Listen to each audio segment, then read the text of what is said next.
So I'm back here with another interview, and I'm talking again with Cody Haddon, but this time not as a regional fighter, but as a Dana White Contender Series fighter. He will be fighting for a UFC contract against Billy Brand, who is a pretty decent name on the regional scene. He's fought some pretty good opponents, so this is going to be a pretty good fight. So yeah, thank you so much for joining me. Anytime, always time for you, mate. So just talk to me about when you found out you were going to be on Dana White Contender Series, because obviously you were booked for Beatdown, obviously, but when the opportunity comes, you got to take it. Yeah, so it was a Thursday morning. I just woken up. Thursday's like the sparring day. And then I get a call from Jazz. I was actually just like woke up, went to the toilet, and then yeah, got a call from Jazz, and she was like, "Hey, I'm in the area.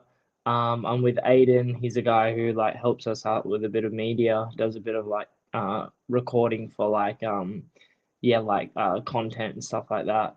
And she was like, "I'm just in the area. Me and Aiden have been doing some content. Do you mind if we just like stop by quickly because we're in the area and we've got like an hour to kill before we've got to go to our next thing?" And that's a pretty normal thing for her to like do sometimes. So I was like, "Yeah, okay, sure, no worries." So I was just waking up. I let them in, and I was like, "What have you guys been up to today?" And then they kind of didn't say anything, and like they just went into the other room. And then I was like, oh, maybe they didn't like hear me or whatever. I don't know. And then I was like, oh, I'll be out in a sec. I'll just grab my phone. Went into my room to get my phone. They were in the living room. And then I just went out there and I was like, oh, you guys want a coffee or anything? Because as soon as I wake up and make a coffee, I don't start my day without like making a coffee. So, and then, yeah, she was just like, right, you need to sit there. And then he was there with the camera. And then I was like, okay. And then I sat down, and then she was like, so, and then pretty much when she said so, because she gave me this look, I just knew that it was something big, like straight away. And then I was like, as soon as she said so, I got emailed back from Sean Shelby, and then I was like, I knew it was Dana White Contender Series straight away. And then, but it was so early in the morning too, so I was like, to be honest, I'm a bit emotionless without a coffee, so I haven't had a coffee yet. So when she told me, I was kind of like, "What? Really?" Like, it was just like I couldn't really believe it. I was like, "How? Like, why all of a sudden?" Because there was no like inkling, there was no like from our my end. We were waiting to hear back from Sean Shelby, like, because Jazz has been like hassling them, saying like, "Hey, Cody's got this fight coming up, this and that. He's fighting this guy," and they just said, "Oh, let me know how he goes." And then after the fight, after the Paul fight, she let them know how I went, and then they just didn't respond. So we didn't really know what was happening. There was no like, "Oh yeah, maybe," or "We'll consider it." There was nothing. It was just, yeah. So I was kind of like, "Oh yeah, well I have to stay active." I wasn't even expecting to get a call up at all.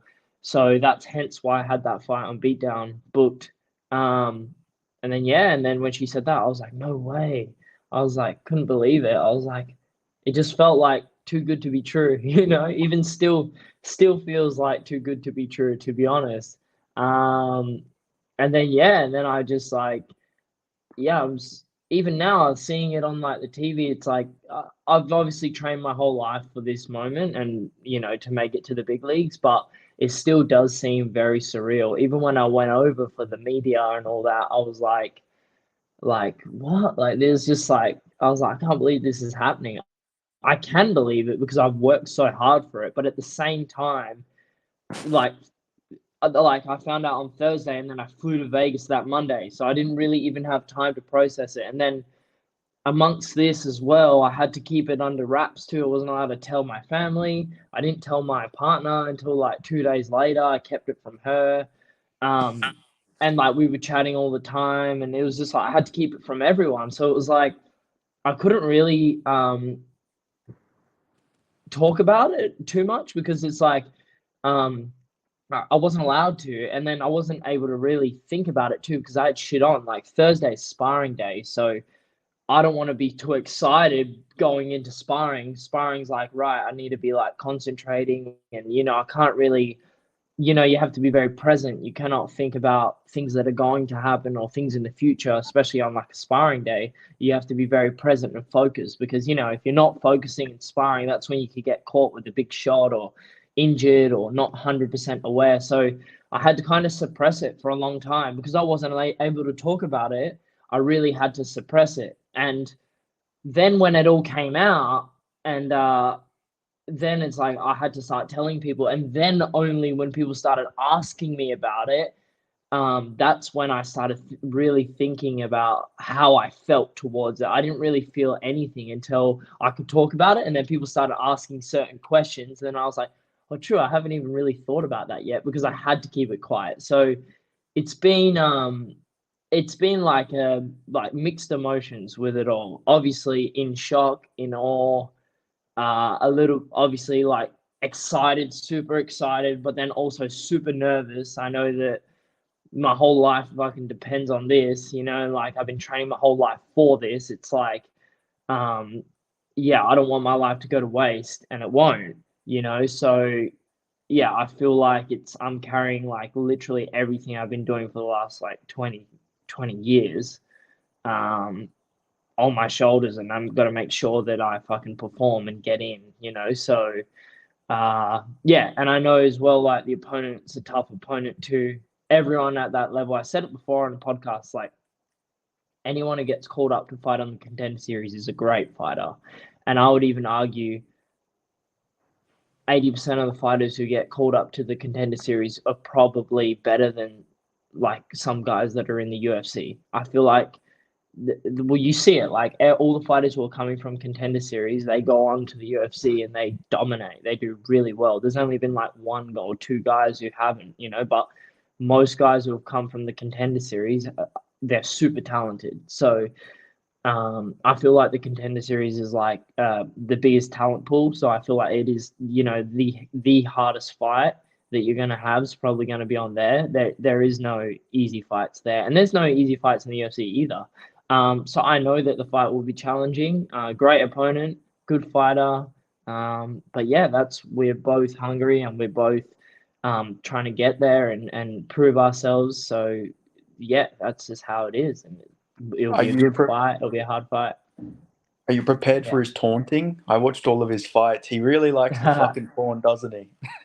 Yeah, he does. Yeah. I mean, like, I'm not bothered with the taunting. Like, to be honest, I feel like if he's doing all the taunting, it's like he's not throwing punches whilst he's taunting, or he's not kicking or punching you. So, or he's not defending himself whilst he's taunting. So, I don't really give a shit about that stuff. Like, if someone's taunting me, I'm just gonna hit him. So, yeah, it's not going to stop me from coming forward. It's not going to stop. I'm not going to watch him. He's not going to taunt me. I'm not going to start taunting back. I'm just going to keep fighting the whole time.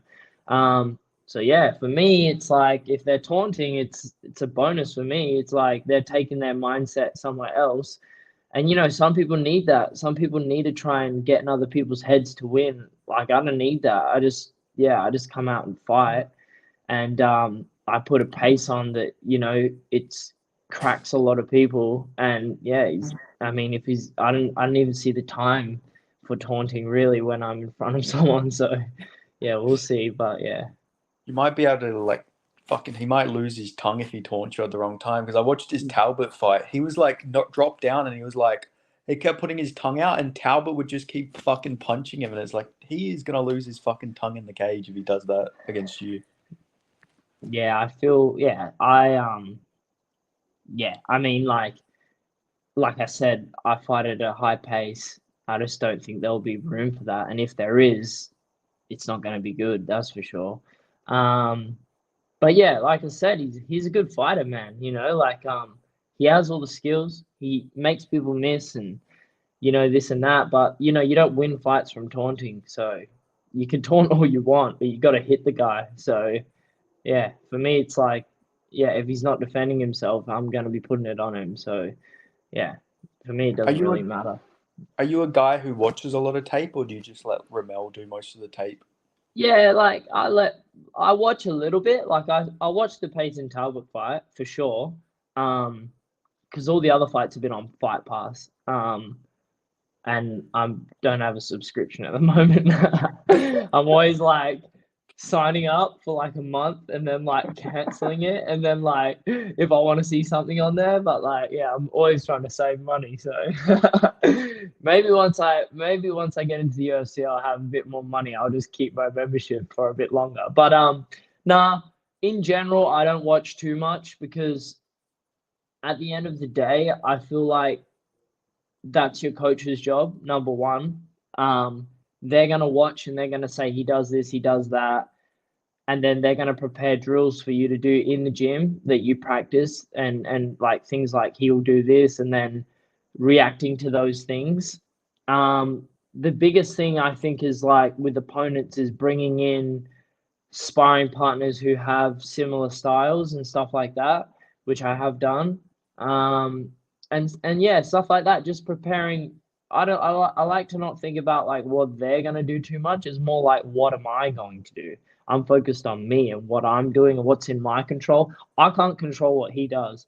You know what I mean? There's obviously things he likes to do, but at the end of the day, it's a fight. I think fights are a lot of the time more complicated. Like people make them more complicated than they are. At the end of the day, you just hit the person and try not to get hit back, and vice versa.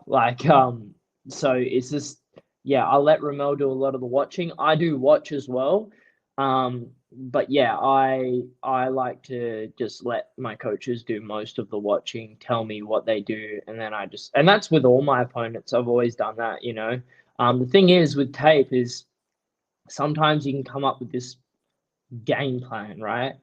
And then in your mind, you're like, if I execute this game plan, that's my path to victory, this and that. But then sometimes you come out and then that opponent doesn't do what they did like two Yeah. times ago or whatever. That's like they've also changed because they have a game plan for you.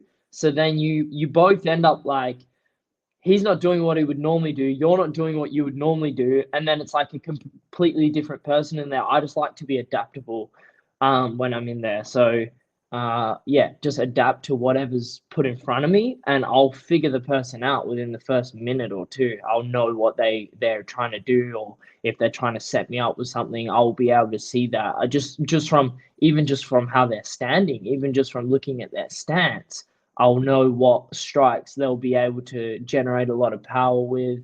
I'll know where they'll be open, things like that. So yeah, I try not to watch too much. Yeah, from what you did watch though, would you say his toughness is probably his best asset? Because he took a beating against Peyton Talbot. It looked like it looked like he was getting dropped every round, every shot was hurting him, but he just kept moving forward. Yeah, he's very tough. Yeah, he is tough. Um, yeah, he's tough. He has power as well.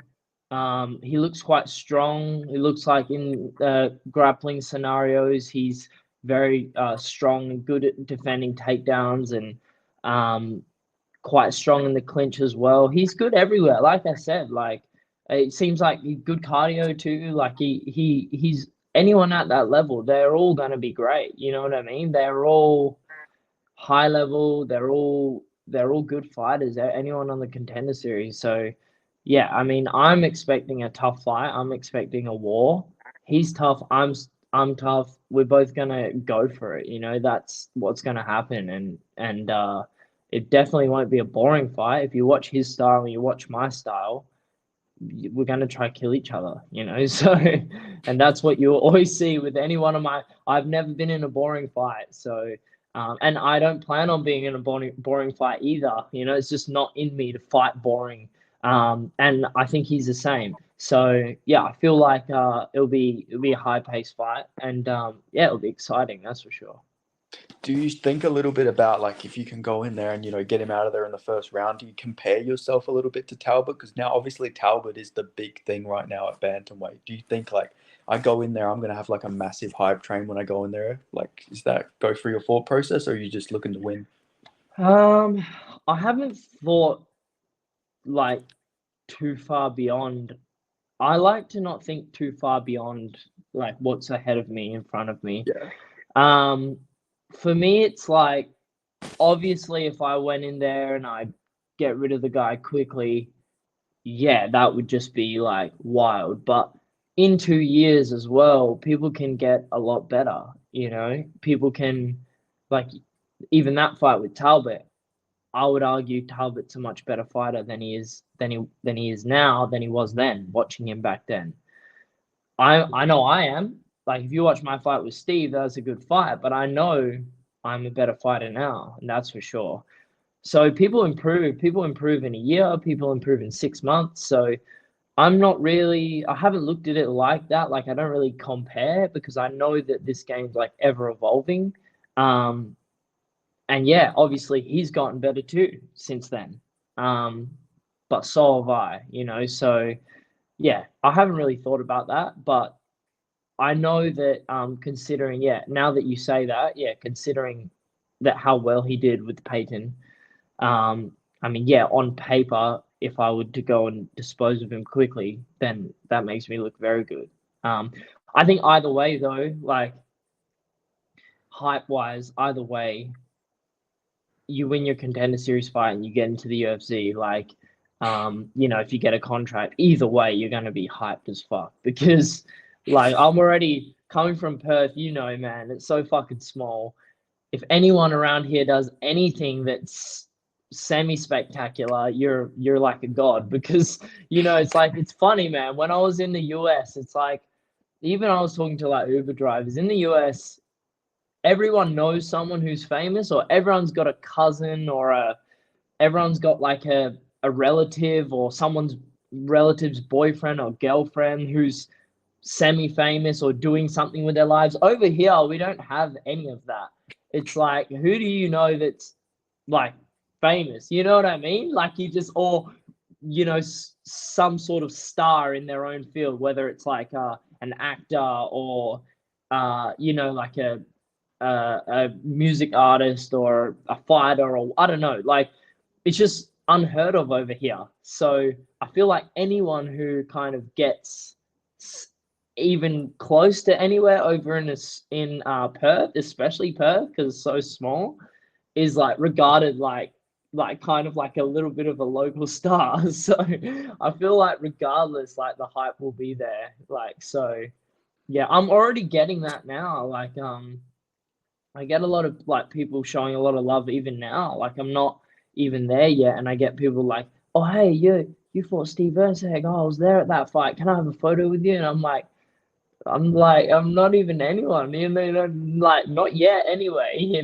So, I imagine, yeah, the hype will be insane. Like, it would just so quickly, it's gonna change, especially once getting in. So yeah, it's definitely. I feel like regardless, it's like no matter who I fight, I would just get as much hype. Have you got any messages from like maybe supporters of Billy Brand or anything like that, like talking shit, or has it been pretty tame so far? Nah, not yet. Not yet. I imagine there probably will be a few. I think there's a lot of that really. But for me, it's like I'm probably not even gonna open those messages, hey, because it's like I don't really. Everyone's gonna have their opinion, man. Like, the social media is just like, like social media. Everyone's a hater, or they love you or hate you. And it's like 1 minute they could love you, and the next minute they could hate you. Like, but who are they? Like, who gives a fuck what they think, really? You know what I mean? So I don't I agree. like. I try not to look, man, because it's just like I remember actually one fighter. I fought a guy in the amateurs, Naveed.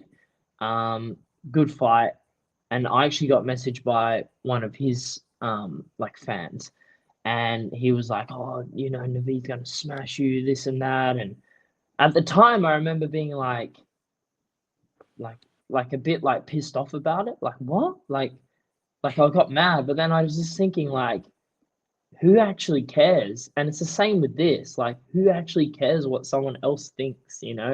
They can look. All the fans in the world could message me. They can't do the fighting for him. They can do all the messaging, and you can have all the analytics and the analysts and all these fucking experts and gurus being like, this person's going to do this and that and that. They can't fight for him. When I'm there in front of him, it's not going to be like that. and they can't do the fighting for him. It's just going to be me and him in there, and everyone else is irrelevant.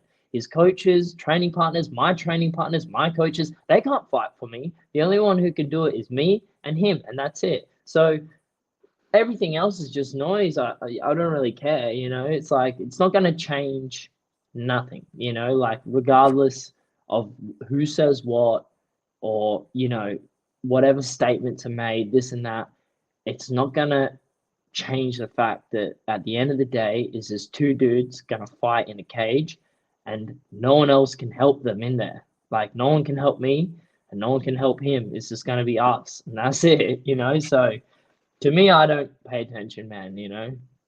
Did you find out before or after Krillin found out he was on Contender Series? No, after. You After, mean okay. you mean when he got you mean when he got in? Yeah, like, did you find out? Did he get in before you, or did you get in afterwards? No. He got in, yeah, before me. Yeah, before me, and then I got in after that. Yeah, yeah. Because he got announced. He got announced on that he was going to fight for Dana White Contender Series, and then I think it was like 2 weeks after or so. That's when Jazz got that message, and then I had to keep it quiet for like ages, and then it ended up coming out anyway, but I had to like yeah, like not deny it, but I had to not admit it either. So for a long time, so and then or for however long it was, but now that's the opponent's out and everything, we can talk about it and all of that. Yeah, I remember because I seen it on Twitter that it came out you were on there, and I sent it to Jazz, and because she already lied to me about Krillin being on there, like she just said she ignored me because she didn't want to lie again. So I was Yeah. like, yeah, you're definitely on. But yeah, that was I was so happy to see you get the shot because you deserve it after all the work Yeah. you've done. Yeah, 100%. And that's how I feel too. I just feel like this is the next step in my career. I've been doing this my whole life for this moment. Um, and yeah, the way I see it, it's just my time. Like there is no, regardless of the opponent, it's just my time. It's simple as that. Um, it's my destiny to do this, and that's it. Yeah, definitely, man. Like we spoke about it last time. Your dad gave you the whole fake trade and everything so you could train. So obviously Yeah, you're meant to do this. yeah, 100%. I don't know what else. Like I really mean it. Like there's nothing else that I really feel that I'm here to do. That's it. Is deep down is literally just fighting. Like that's the only thing that makes sense to me. I wouldn't want to do anything else. Um, yeah, without it, it just feel like, what am I doing? I'm kind of just like, I just, yeah, career wise, like there's nothing else I want to do. That's always been it. It's just, and it's not even been like it's just like a calling to me. I've just always resonated with it. It's always felt natural. Never had to force anything with it. It's just always been, um, yeah. It's just always come like naturally. I've always just wanted to fight and happen to be good at fighting too at the same time. So Do you think the RAC arena will have to get extra security when you fight in the UFC? probably depends who's sitting like it depends on the front row seats. If I can get a couple of my fans in the front row seats, then yeah, they might have to up the security a little bit, that's for sure. Yeah. I feel like they need to go to Optus, but man, like fuck, RNC is Yeah. like a bit too small for it, you know. But I'm not complaining because I went to the last one and I thought it was really good. Even if you're at the back, it's still a sick show. I feel like that's really good. So, uh, yeah, I feel like, but on a bigger scale, to so that more people can get tickets and stuff, like they need to go to somewhere like Optus or I don't know how they would do it at Optus. They'd have to put a roof on it. I imagine that'd be a lot of money, but I don't know where else in Perth, but somewhere bigger because like no one can get tickets. It's just like yeah, but it's such a good show too. So yeah. I feel like they need to start banning people from East as well because it feels like when I went to the last one, it was like everyone was from Sydney or Melbourne. It's like barely anyone from Perth is even getting tickets. Yeah, I know. I noticed that too. I noticed that too because I was sitting and people in front of me were from Melbourne and I was like and there was like 10 of them or something and I was just like man, you guys have shows all the time. We never have anything. Like, let us have this, you know. I have that many friends who tried to get a ticket and couldn't. Um, you know, and it was just like, when does the UFC ever come here? Like, far out, man. Like, you know, like the amount of people from Perth who couldn't get a ticket, it sucked. Yeah, especially like we watch the UFC and we're on like the other side of the world, and everyone's so passionate about it here. We love it. Like, we love it in Australia in general, but even in Perth, man, everyone like our sort of age loves just watching the UFC on a Sunday. That's just what people do here. It's just become a thing, right? So then, like, when the UFC comes here, and none of these people, like, they've all been wishing for it to come here, and then none of them can even go to it because the tickets are sold out straight away. It's like a huge problem. I feel like they could make way more money if they did it at a bigger stadium, you know? Yeah, Yeah. definitely. Like they did Marvel Stadium in Melbourne. Like they managed to do that, and that was like the biggest event in UFC history. I think it was like Yeah. 45,000 people or something like that. It was at Ronda and Holly. Yeah, but also Izzy and Rob as well. Oh That was yeah. Oh no, Marvel. sorry. Was Ronda and Holly at Etihad? I don't know. I can't even remember at this point, man. I know Yeah, yeah, yeah, they were yeah. both stadium shows, though. I'm pretty sure. Yeah, okay. They were big. Yeah. Yeah. Yeah, definitely. We need to somehow have like something like that. Yeah. Definitely, especially with how many Aussies there are now. Like on Dana White Contender Series, there's you, Quillen, Cam Rouston, Sean Gauchi, Anthony Drillich. They just signed Stuart Nickel straight to the UFC. Then there's a bunch of Kiwis as well. Like they need to start. I think they're going to start doing more regular events or something, though. I think that's the plan. It would make the most Mm. sense. Well, I think the talent pool here in Australia is actually really high, compared to the rest of the world on a percentage basis. So obviously in the US, you've got like MMA is such a big thing. There's shows every single weekend. You know, you can fight. You have heaps of guys in your division you can fight, but obviously with more people doing it, there ends up being a lot more people who are not as good as well, right? You like if you got like I don't know, like 1,000 people, you might have like I don't know, let's say 10 that are like exceptional, you know. Over here, we might have like, you know, not even that much. It might be like 500 or 400, but we have like 10 that are exceptional. So it's like our percentage of good fighters is like higher, I feel, from I for agree. the amount of people doing it. You know what I mean? Yeah, I agree Just because 100%, man. it's just not as saturated here. You know, it's like, especially in Perth, you think about like how much opportunity there is here. Anyone like 18 years old, whatever, drops out of like finish year 12 and they go, fuck it, I want to make some money. They go on the mines, they can make $120,000 a year, no problem. Like, that's pretty much a like a route for a lot of people if they want to do that and become successful, you know, buy their own house. All this, work hard, you know, do an apprenticeship, work hard. Like, we have a lot of opportunity over here. So the people who are fighting, it's like they have a choice. Like, we have a choice over here to choose to fight. We don't have to. Either of us could just stop and just go work in the mines and make great money, but we're not doing it for that, you know. It's like for a deeper passion for it. Whereas I feel like in a lot of these other countries, you know, Russia and places like that, that is their ticket out, you know, is like fighting in a sense. You know what I mean? It's like they really don't have any other option. That all they have to do, you know, whereas like we get to choose and we still choose to do fighting, which is fucked up. It's like in this day and age, you don't need to fight. Why, you know what I mean? There's no reason to fight another person. It's not needed anymore.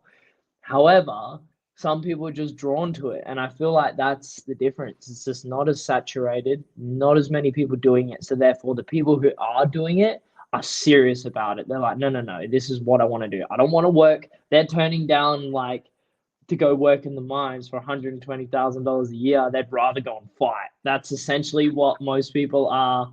You know, that was like for me, is like I don't want to be a tradie or I don't want to do any of that. Even if I was getting paid well, like, nah, fuck that. Like, all I want to do is fight. That's it. Like, I don't want to make money any other way. That's all I really want to do. And that's whilst I'm healthy and young and I can, and give it my best crack.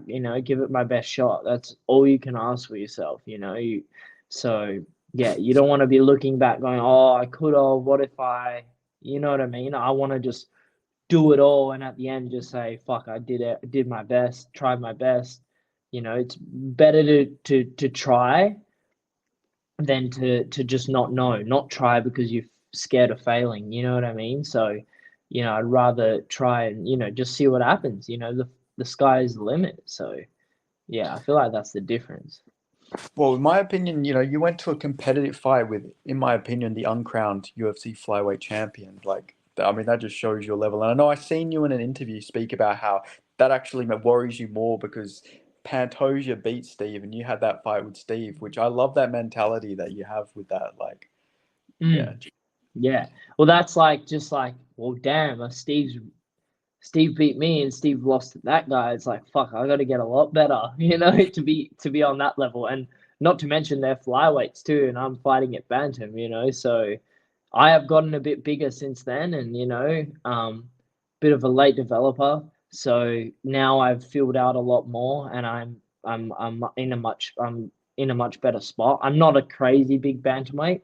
I can make the weight quite comfortably, but that's because of my discipline. I don't let myself become a fat cunt out of fucking camp. You know what I mean? I'm always training. I don't let myself blow up, So when people go, oh, he's not that big, he's this and that, it's like, yeah, because I'm fucking disciplined. I'm not a fucking idiot. I make sure that I I don't go nuts outside of camp and blow up and put on way too much like body fat outside of camp, And if I did do that, it would be planned and that would also be discipline, not just like, oh, winging it. You know what I mean? So I obviously have a bit of enjoyment, but I never really like stop training, Even if I injure myself, I'm not I'm still like, say I've injured my whatever it is, I'm still going to the gym doing weights or making sure I'm doing, something that I can, keeping my cardio up, using another body part. I'm never just sitting around doing nothing, So I always make sure I'm disciplined, like year round, really.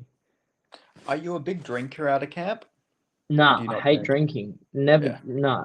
I've drank like,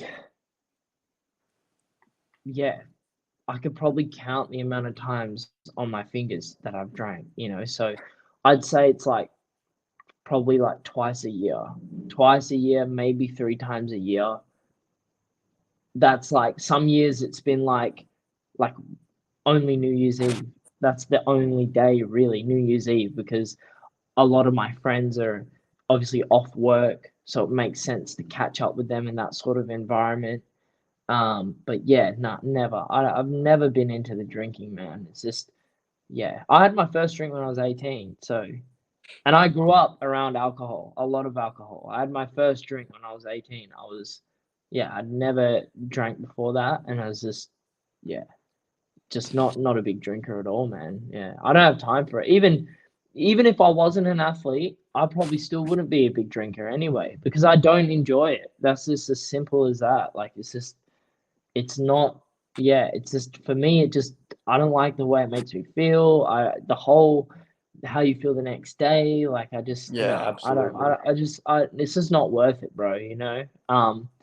Even like people say, oh, but it's fun at the time. I don't really have fun at the time either, So for me, like fun at the time is doing some other things, not drinking, Like there's way more other things you can be doing with yourself, like to have fun, Like I don't know, like playing video games or go to a theme park, like that. To me, that's pretty fun. Yeah. Well, at the end of the day, getting drunk is just like you're fucking dizzy and you're just like, that's pretty Yeah. much it. Like, it's just making the world spin a little bit. Like, just fucking spin around in a fucking ball or something if you want that. Like, I don't, I Yeah. don't fucking think big Yeah, it deal. just makes you a bit, to be honest, you know what being drunk feel, when like being drunk feels like to me, which puts me off it, feels like you've been rocked. Like so when you get rocked bad, and everything's like fuck, all out of whack, and you feel like, when you're drunk, you feel like you go to walk and you can't feel your feet under you and all this sort of shit. That's just like being rocked. Why would you want to be rocked? I'm like, why would you want to feel like this? And people love that feeling, and I'm like, brother, like that's not good. That's like, why would you want to feel like that? This is horrible. So I'm like, fuck, nah, I'm good. No, that's amazing. Yeah. I've never actually heard of anyone say that, but like it makes sense. People say punch drunk and stuff like that as well, but like that is the perfect like fucking like comparison like to 100%, drinking. bro. Like, yeah, 100%. I feel like if you get rocked, it's like just being pissed, kind of. You're half there, you're half not. Everything's slow. The messages from your brain going to your body is like slowed right down. Your thoughts have all slowed down. Your proprioception, you don't really like. You think your hand's there, but really it's over here. Like everything's out. It's literally like being drunk. I'm just like, man, like fuck. At any if second, you if might fall on your ass as well. Yeah, 100%. It's like it's not a good feeling, It's like in a fight you get rocked, you do whatever you can to try and get out of that state as quickly as possible, So to get back to yourself, it's like these people want to get there and then stay in that. I'm like, what? I don't understand. Yeah. Which is What's the weird most because I'm an Aussie, I'm an Aussie, but I don't really like drinking, and drinking's such a big culture over here. I'm not a big drinker. Like I'm not a saint either, but alcohol in general, I'm just not that big of a fan of it. I just feel like there's no real benefit you get from it, other than just being social with your friends. There's no big benefit. So yeah. Well, I agree 100%. Like, I'm in the same ballpark as you. I don't drink. I haven't drank for about like 4 years. So I'm like the odd one out when I go out with my boys and stuff like that. Because obviously they all drink, they smoke. I don't drink or smoke. So Yeah, it's like yeah, I am the odd one yeah, out, but I don't really mind it too much, Like, yeah. it is what it is. But what's the most rocked you've actually been in a fight? Because I've barely ever seen you hurt in a fight before. Was it like your boxing fights more than your MMA fights that you'd been rocked in? Or sparring? I no, sparring, definitely. Sparring been rocked more than in fights. Yeah, way more, way more. Like it's not even close. That's including like boxing and everything like that. Um, there's been a couple times I've been hit in like MMA fights. I'm like, oh yeah, like that was pretty decent. Like even the Paul Logan fight cracked me a couple times. I was like, fuck, that was decent. Never rocked to the point that I thought that, oh my, I might fucking legs are giving way or hearing ringing or nothing. But yeah, getting hit. But no, the most time I've been rocked in a fight was when I was 12. Oh, sorry, I was in year seven, so I think I was 12 or 11. Anyway, I fought Muay Thai, and I couldn't get an opponent, and so the promoter flew in a Thai kid, who'd had like 300 fights. He was Bangkok Stadium champion. Um, yeah, and me and him fought, and it went 3 rounds, and it was a war. And in the last round, I threw like a big overhand right because he was so good with the legs. I was just trying to get him out of there with the hands. And then he jumped up, did a flying knee as I was dipping into it, and then boom, hit me on the chin. I remember just seeing black for about 2 or 3 seconds, black, just blackness, and then um, boom, just being back in the fight. Obviously, hadn't gone down. I was like, fuck, just kept fighting. And after the fight finished, I lost on like a decision. After the fight finished, I was all good, and then like an hour and a half after, then I started getting like pins and needles in my hands and feet, and then shortly after that, like projectile vomiting, and then like headache, and I got all fucked up, and I had like major concussion. That was like the second time I had like a big concussion. But yeah, never been like put on my ass. Even when I've been rocked, never been like sat down with it. Um, so yeah, but I did. Just because you don't have that doesn't mean that you don't, have like a bit of trouble. So I experienced some concussion, went to the hospital, was in hospital for like 2, 3 days. Like couldn't remember much. It was like, um, that was probably the worst time. But that was even then. It was like I got rocked, but it was nowhere, and I was probably out on my feet for a second. But I've never been like put down or anything like that with the shot, like in sparring in my whole life. Yeah. Yeah, definitely. And like just looking at it, like man, like you're normally the one doing the concussions. Like let's be real, like you that road fight, you turned into the referee as well for that fight. You fucking knocked him Yeah. out, stared at the referee, and then had to punch him a few more times. That was fucked. I rewatched that fight the other day. I was like, Yeah, God well damn. that was weird. What happened then was so we are fighting, and then when we got into the clinch, I had an underhook, and the guy goes to me, the ref goes to me, let go of the fence.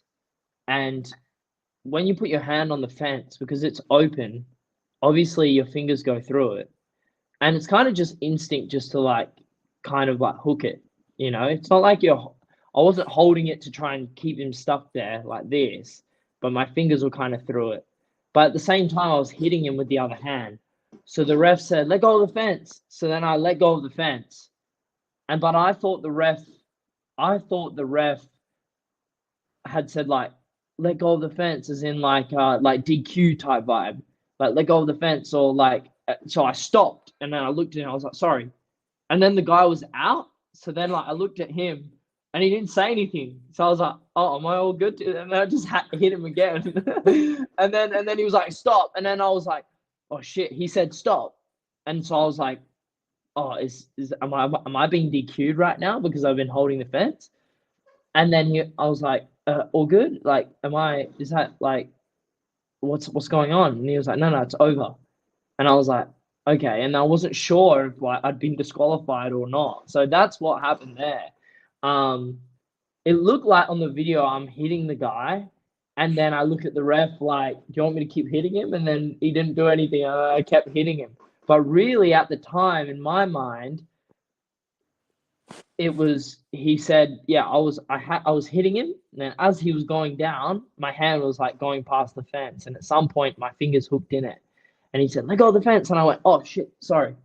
And then the guy was out, and then I started going again. So that's what happened there. So it looks like in the video I'm being the referee, but I was just actually worried about getting disqualified. Yeah, it Yeah, I was was like an thinking, I was like, unintentional like fence grab. Yeah.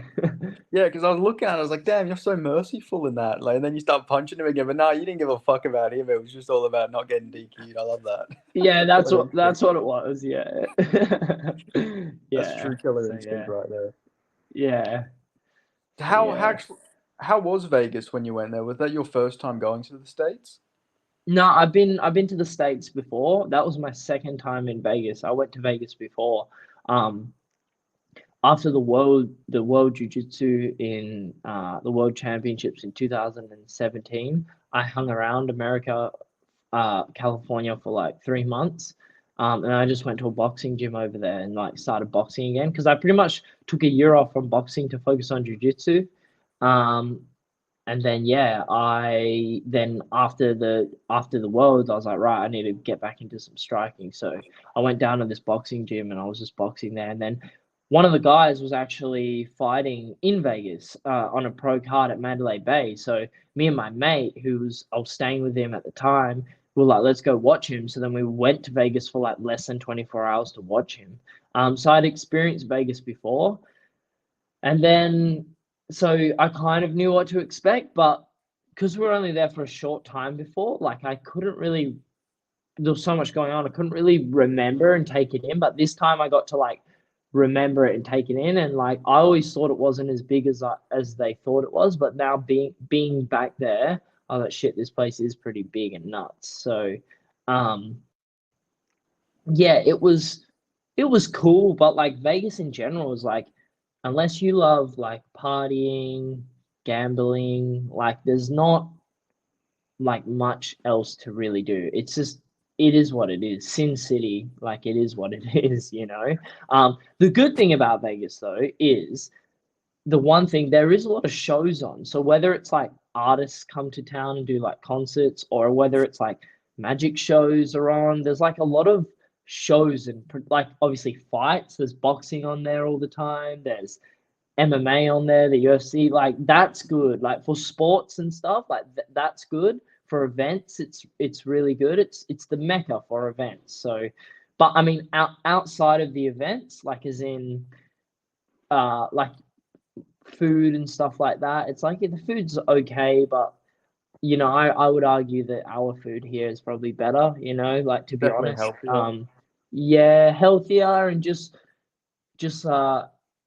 yeah, the US in general, obviously there's some great restaurants, that's for sure. But yeah, like I'm a big foodie, so I don't get too excited for the food in Vegas, but I love the food in like California, especially the Mexican food in California. That's really nice. And you get some good Mexican in Vegas too. That's the only cuisine that I'd say that like we don't have. We don't have spectacular Mexican, whereas like they do over there. So I look forward to that. But I mean, outside of events wise, it's just gambling and parties really. So yeah, it's cool, that's for sure.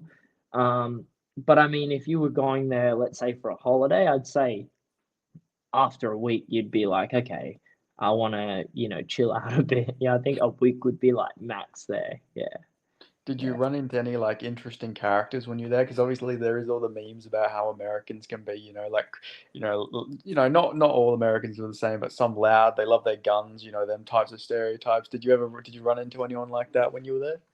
Nah, not like that. Not like that. It was more,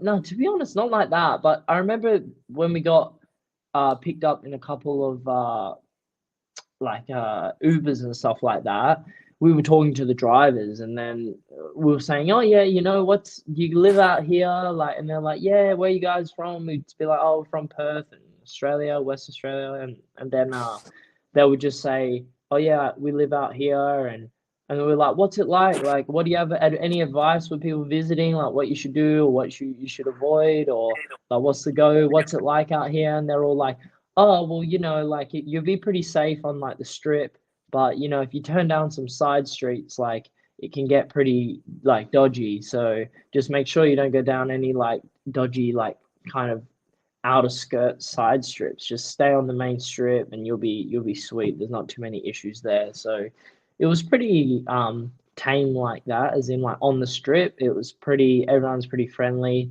It doesn't really sleep, everything stays open. So like on last night, like we just went and roamed around like Vegas pretty late, like walked up to like, Caesar's Palace and like the Venetian and all that, and like there wasn't many people actually out in the street because it was like 2 a.m. or something. So we just walked around there, and not really any like crazy characters walking around.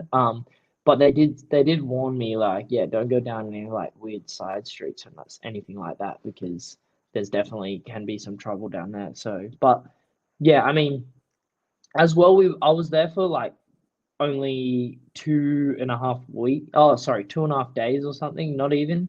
So it was like so quick, man. We were in, boom, in the hotel. All right, we're gonna go train in the gym, go home, go out, eat some food, come back, sleep. All right, now we're doing UFC media the next day, like just 5 hours of that, then back, then go to a gym to train, and it was just, and then boom, fly back home for like however long. It was like, yeah, being in a time machine when we went there, because it took us like however long to get there, like 25 hours or whatever of travel time, and then plus the hours here and there of stopover, and then on the way back, it's like, and then when you go there, I can't remember if they're ahead or behind, but when you go back, when you go back, it's like you might leave on a Friday, you get back, it's like Sunday or some shit. Like, so it's like, or Thursday, you get back, it's Saturday. Like, so you like lose 2 days, like from the travel.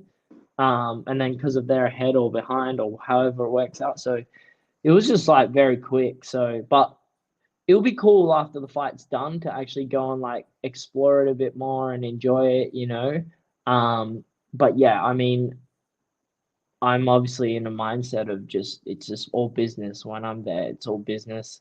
The only thing that matters is the fight. And then once that's done, then I can, relax a little bit and maybe explore and whatever. But yeah, for now it's just mainly just thinking about the fight. But yeah. Yeah, of course. And if touch wood, you get the contract, you get a big KO or whatever it is over him. Are you looking to go like check out the PI? Because obviously, if you're a contracted fighter, you're allowed to go, mess around there. Is that what you're looking to do after the fight? To be honest, man, after a fight, like I with the emotions and everything, like I need a week to actually just chill out. So I probably won't go check out the PI. It's like it's another training room at the end of the day. I've seen so many of them. I'm not too like blown away by it. It's like I don't need a fancy place to train. All I need is a couple mats and a body. So um yeah, obviously for now we can't check out the PI because the contender series fighters are like, because they're not actually contracted UFC fighters, they don't have access to it. But yeah, no, to be honest, after the fight, man, I'll literally just walk around and eat some good food. I'll find some good food, probably go to In-N-Out because In-N-Out's really good. Um, yeah, and just like eat food and chill out, and that's pretty much it, really. It's just like, yeah, eat food till my stomach's full, and then go and have a nap, and then wake up again and go eat some more food. Maybe do some shopping. Actually, I like shopping, so probably they have some sick shopping malls there. So I probably walk around and buy some fucking clothes and shit.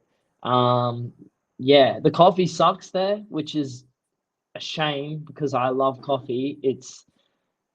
Oh, don't get me started on the coffee there. They've just got no idea, man. I reckon if someone from here went to Vegas and just set up like just a cafe, like an Aussie style coffee shop, like kill it, like fucking kill it. Like I don't know what they're doing with the coffee there, but it's literally like I'm passionate about this because when I was over there, I was trying to get a latte, and it's like someone had instant coffee in a cup, some little bit of black instant coffee, poured in some milk, and put a lid on it, tightened it, shook it up, and then fucking poured it.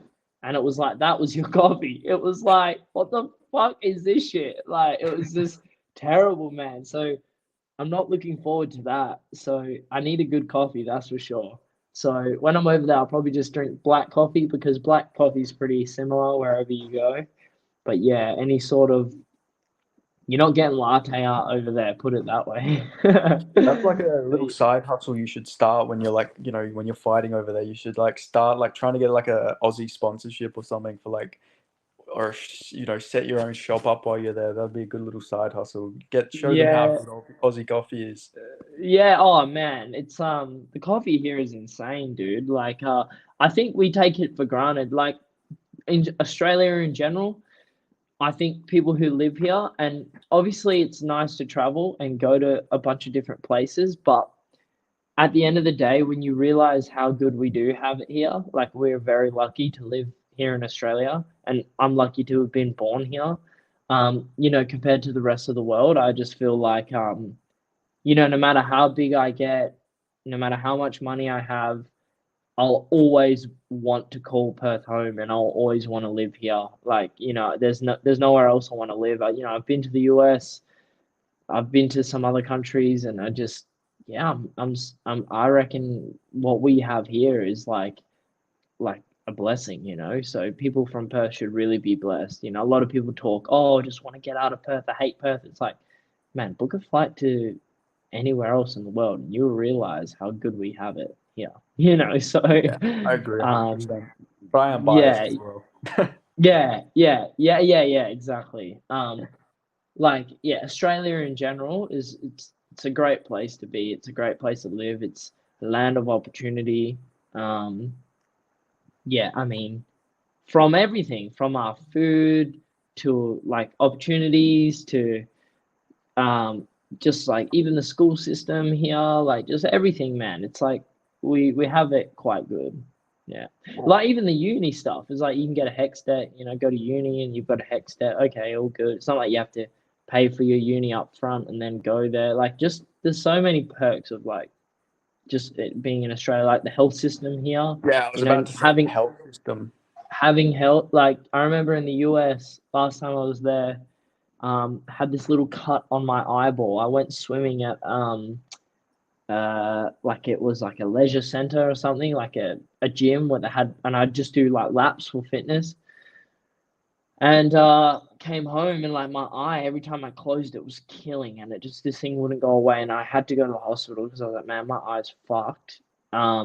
Went there and man, like literally they like wash my eye pretty much. They'll put some dye in it. They're like, yeah, you got a little scratch on your eye. Something would have went in there. Cost me $1,000, $1,200 just to go get this thing checked out. My mate was gonna be like, man, it's gonna be expensive. You go to the hospital, and I was like, dude, I need to go. I can't handle this anymore. $1,200, man. It's like went to emergency, boom. You know what I mean? And like, fuck, it's like who can afford that shit? That was US money too. And over here, having a free healthcare system, like, you know what I mean? Like, yeah, you have to pay for, prescriptions and stuff like that. But having a free healthcare system is like, it's so good, man. Really, if you need something and you're desperate, you just go to emergency, and you have to wait. You might have to wait 4 or 5 hours, which sucks, but it's free, So beggars can't be choosers. But anyway. Well, exactly. Like I seen this post, and it was like this woman like tried to kill herself because of financial reasons, and she survived the attempt. But then afterwards, she got charged $2,000 while in hospital. It's like fucking Jesus Christ! Like, there's Oh, just no you mean, winning. yeah, in the US? Yeah, in the US, yeah. Yeah, 100%, man. It's like, yeah, it's a hard life. Like, hard life over there. That's for sure. Like, we have a lot of opportunity here. Yeah, well, our presidential or prime ministerial candidates aren't getting shot as well, like what happened today. So yeah, we don't have to worry about that either. Yeah, true. Nobody's fucking safe in America, it seems like. Yeah, that was all over my feed this morning. I woke up and it was just like Trump got shot. It was just like all over everything. And it's crazy how much attention we pay to towards it too. It's like what's crazy is like all our TV is like US TV. Every movie that comes out, they all have American accent. It's like, and then when you go there and you actually hear someone like talk to you with an American accent, you're like, oh, what? Like you're American, but it's like it's all over here. Like everything is like US TV, here. Well, it's like most people probably don't even know who the fuck our prime minister is, but we all know about like Biden and Trump. Like we know more about their politics than our own. I know, yeah, I know. It's crazy. Yeah, it is crazy. That's for sure. Yeah, they definitely got the biggest influence in the world for sure. Like I know people who like foreign people, and like they literally learned English watching American TV, so they have like American accents, and it's fucking the wackest thing. They've never even been to America before. 100%. A lot of people, like especially from Asian countries and stuff, Yeah. they'll have like American accents just from TV, watching the TV and learning. And a lot of people who also like if they go to any sort of English school over there, a lot of them are like it's American English, It's like crazy. It's like that's like the universal English accent is like American, the American accent, which is like crazy. Yeah. Yeah, more people speak like American English than they speak like English from England, obviously, because there's so many more Yeah. people in the US. So it's like, Yeah, it's 100%. Where I would say like in Australia, like a lot of our English is like more closer to English than it is American English. Like I haven't met many Americans living in Australia, like compared to like English. There's heaps. Yeah. We are English at the end of the day. You know what I mean? Like we understand their slangs a lot more than like I find a lot of Americans to be like but a lot of them are they don't understand the Aussie sarcasm like a lot of the time, or the English sarcasm. You know how like I don't know, it's like Aussies can just be hell sarcastic about literally everything, or the worst thing can be happening, and you're just like, oh yeah, you know, like you just Not kind of bad. Like, like, oh, I didn't have anything better to do today anyway, you know. They wouldn't understand that type of humor, you know. well, it's like how, like, oh, you having a good day? Well, it's not bad. Like, it's fucking, there's like a Yeah, skit and everything on it on TikTok as like asking Aussies yeah, how their day is. Like, what are you doing? Not much. Like, yeah, yeah. You they don't know, fucking yeah. explain very much. Nah. It's like, yeah, I feel like sometimes over there you get your mannerisms and stuff, they don't quite understand what you actually mean. Whereas they're very much like to the point when they're talking, it's very much like they mean exactly what they're saying. Whereas like you said, Aussies about not much. It's like you're saying like, you know, it's like kind of like the opposite of what you know. Or if like an Aussie's ask, like you ask an Aussie a yes or no question, yeah, nah, yeah. It's like, what the Yeah, fuck yeah. is wrong with us, Yeah, man? nah, I reckon probably, you know, like it's but to us it makes sense. Like I know what you mean, you know, Yeah, of like course, yeah. you're saying like yeah to the question, but nah, I think whatever, you know, like but they're like Like yes it's and no, crazy. We what? all know what we're saying when we mean it. Like when we say yeah, nah, yeah. Like it's fucking crazy. Yeah. Like it's like we have our own language at times. I swear. Yeah, 100%. Yeah, 100%. Yeah. But I like our slangs. Like I like the UK slang as well because my dad's from the UK, so like I know Mm, a lot of the slang. Like, but I like ours more. Like they have shag, we have root. yeah. I prefer. I think Yeah. root is much more better than shag in my opinion. Yeah. Like, Yeah, 100%. Yeah. It's yeah, the slang is something else, that's for sure. And especially like UK slang or Aussie slang, especially over there, they definitely have no idea of what you mean, you know? Like you know, even over there it's like the restroom, like that's what the toilet is. But over here we just say, "Hey, where's the toilet?" And it's not a big deal, but it's like over there, it's like, where's the toilet? The toilet's in the restroom. Okay, well, where's that? You know, yeah, they like go it's like really a like they're not like very a rude thing to specific. say toilet. Yeah, you know, yeah. So I remember being over there. I'm like, oh, where's the toilet? And they're like, you mean the restroom? I'm like, well, I guess so, yeah. Like, and they're like, oh, it's just over there. But it's kind of like a like not an insult, but it's kind of like, oh, how rude, like a toilet. What? Like, where's the toilet? Like, you know, it's like, but over here it's just like toilet is just like a normal thing. It's like even in the you go into a shopping mall here, it says toilets, right, left. You know, over there it says restroom. It's not toilet. So, Because but like I'm I like, feel come like on, man. we're more straight to the point. Like if somebody's going to the fucking restroom, they're definitely not going in there to wash their hands for no reason. Like most of the time, somebody's going in there to take a piss or a shit. Like it's pretty obvious what like they're gonna 100%. use it for. Yeah, then I'm going there to rest. Yeah, You exactly. know. Yeah, depending on what level of like busting you're at, you're not resting, you're putting in some serious work in the toilet. Well, especially in America as well, like with all the Mexican food, like you say, if they're eating like fucking hot Oh, tacos or something like that, they're gonna be on that toilet for a fucking long time. They ain't resting, that's for sure. nah, the toilets are huge there too, bro. Like the toilets are like fucking twice the size. Like first time I sat down on one, I felt like I was being absorbed by it. I was like, fuck, what's happening? Felt like I was going into a little fucking paddle pool, hey. I was like, Jesus. It's definitely different. Well, even like the portions and food and everything, it seems like everything's just supersized. They like, did you ever watch that? Did like in school? Did you ever watch that Super Size Me documentary Yeah, the about like guy at McDonald's? Macca's. Yeah, it's like Yeah. everything is just extra big. The food, the cars, like it's Yeah. just like the American dream is like, yeah, bigger Yeah. is better. Yeah. In Vegas, it's super like that as well. I didn't realize how much, but Vegas is really like that. Um, when I was in California, I didn't find it to be as much like that. Like the serving sizes, I don't know, maybe it was where I was going to eat, but I didn't find the serving sizes in California to be hell crazy big. But like from Vegas to California, like Vegas, everything's big, you know, like unless you go to some fine dining restaurant, obviously, but Vegas, most restaurants are like fucking huge, like serving sizes, which is good for me because fuck, I generally, when I go to somewhere, have to order a couple things off the menu because I'm so hungry all the time, so I can put away a lot of food. So I love the big serving sizes, to be honest.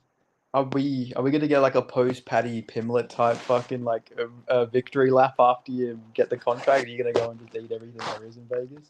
Yeah, for sure. Yeah, I will. Yeah, I've wanted to do it for ages, like a calorie challenge, like a ten Oh, thousand calorie okay. challenge, 15,000. Why? I actually like watching those videos. Like I watch it and I just like I know for some people they do it and when they're doing it they're like, oh, I hate this. Oh, this and that.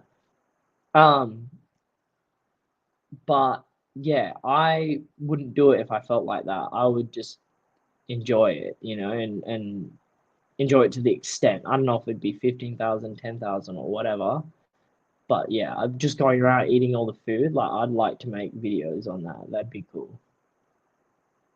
Yeah, like the little food challenges and stuff like that. What would be your like food challenge to do? Would you do you like hot food? Um, Hot food, yes. I'm not a hot food connoisseur. Food challenges for me, I would like to. I'm actually a huge fan of Spanion. You watch Spanion at all? Yeah, no, I love Spanions. I love his food videos where he goes and like Yeah, eats it. he's my favorite. Yeah, Spanion's my favorite like YouTuber vlogger. I watch pretty much all of his videos.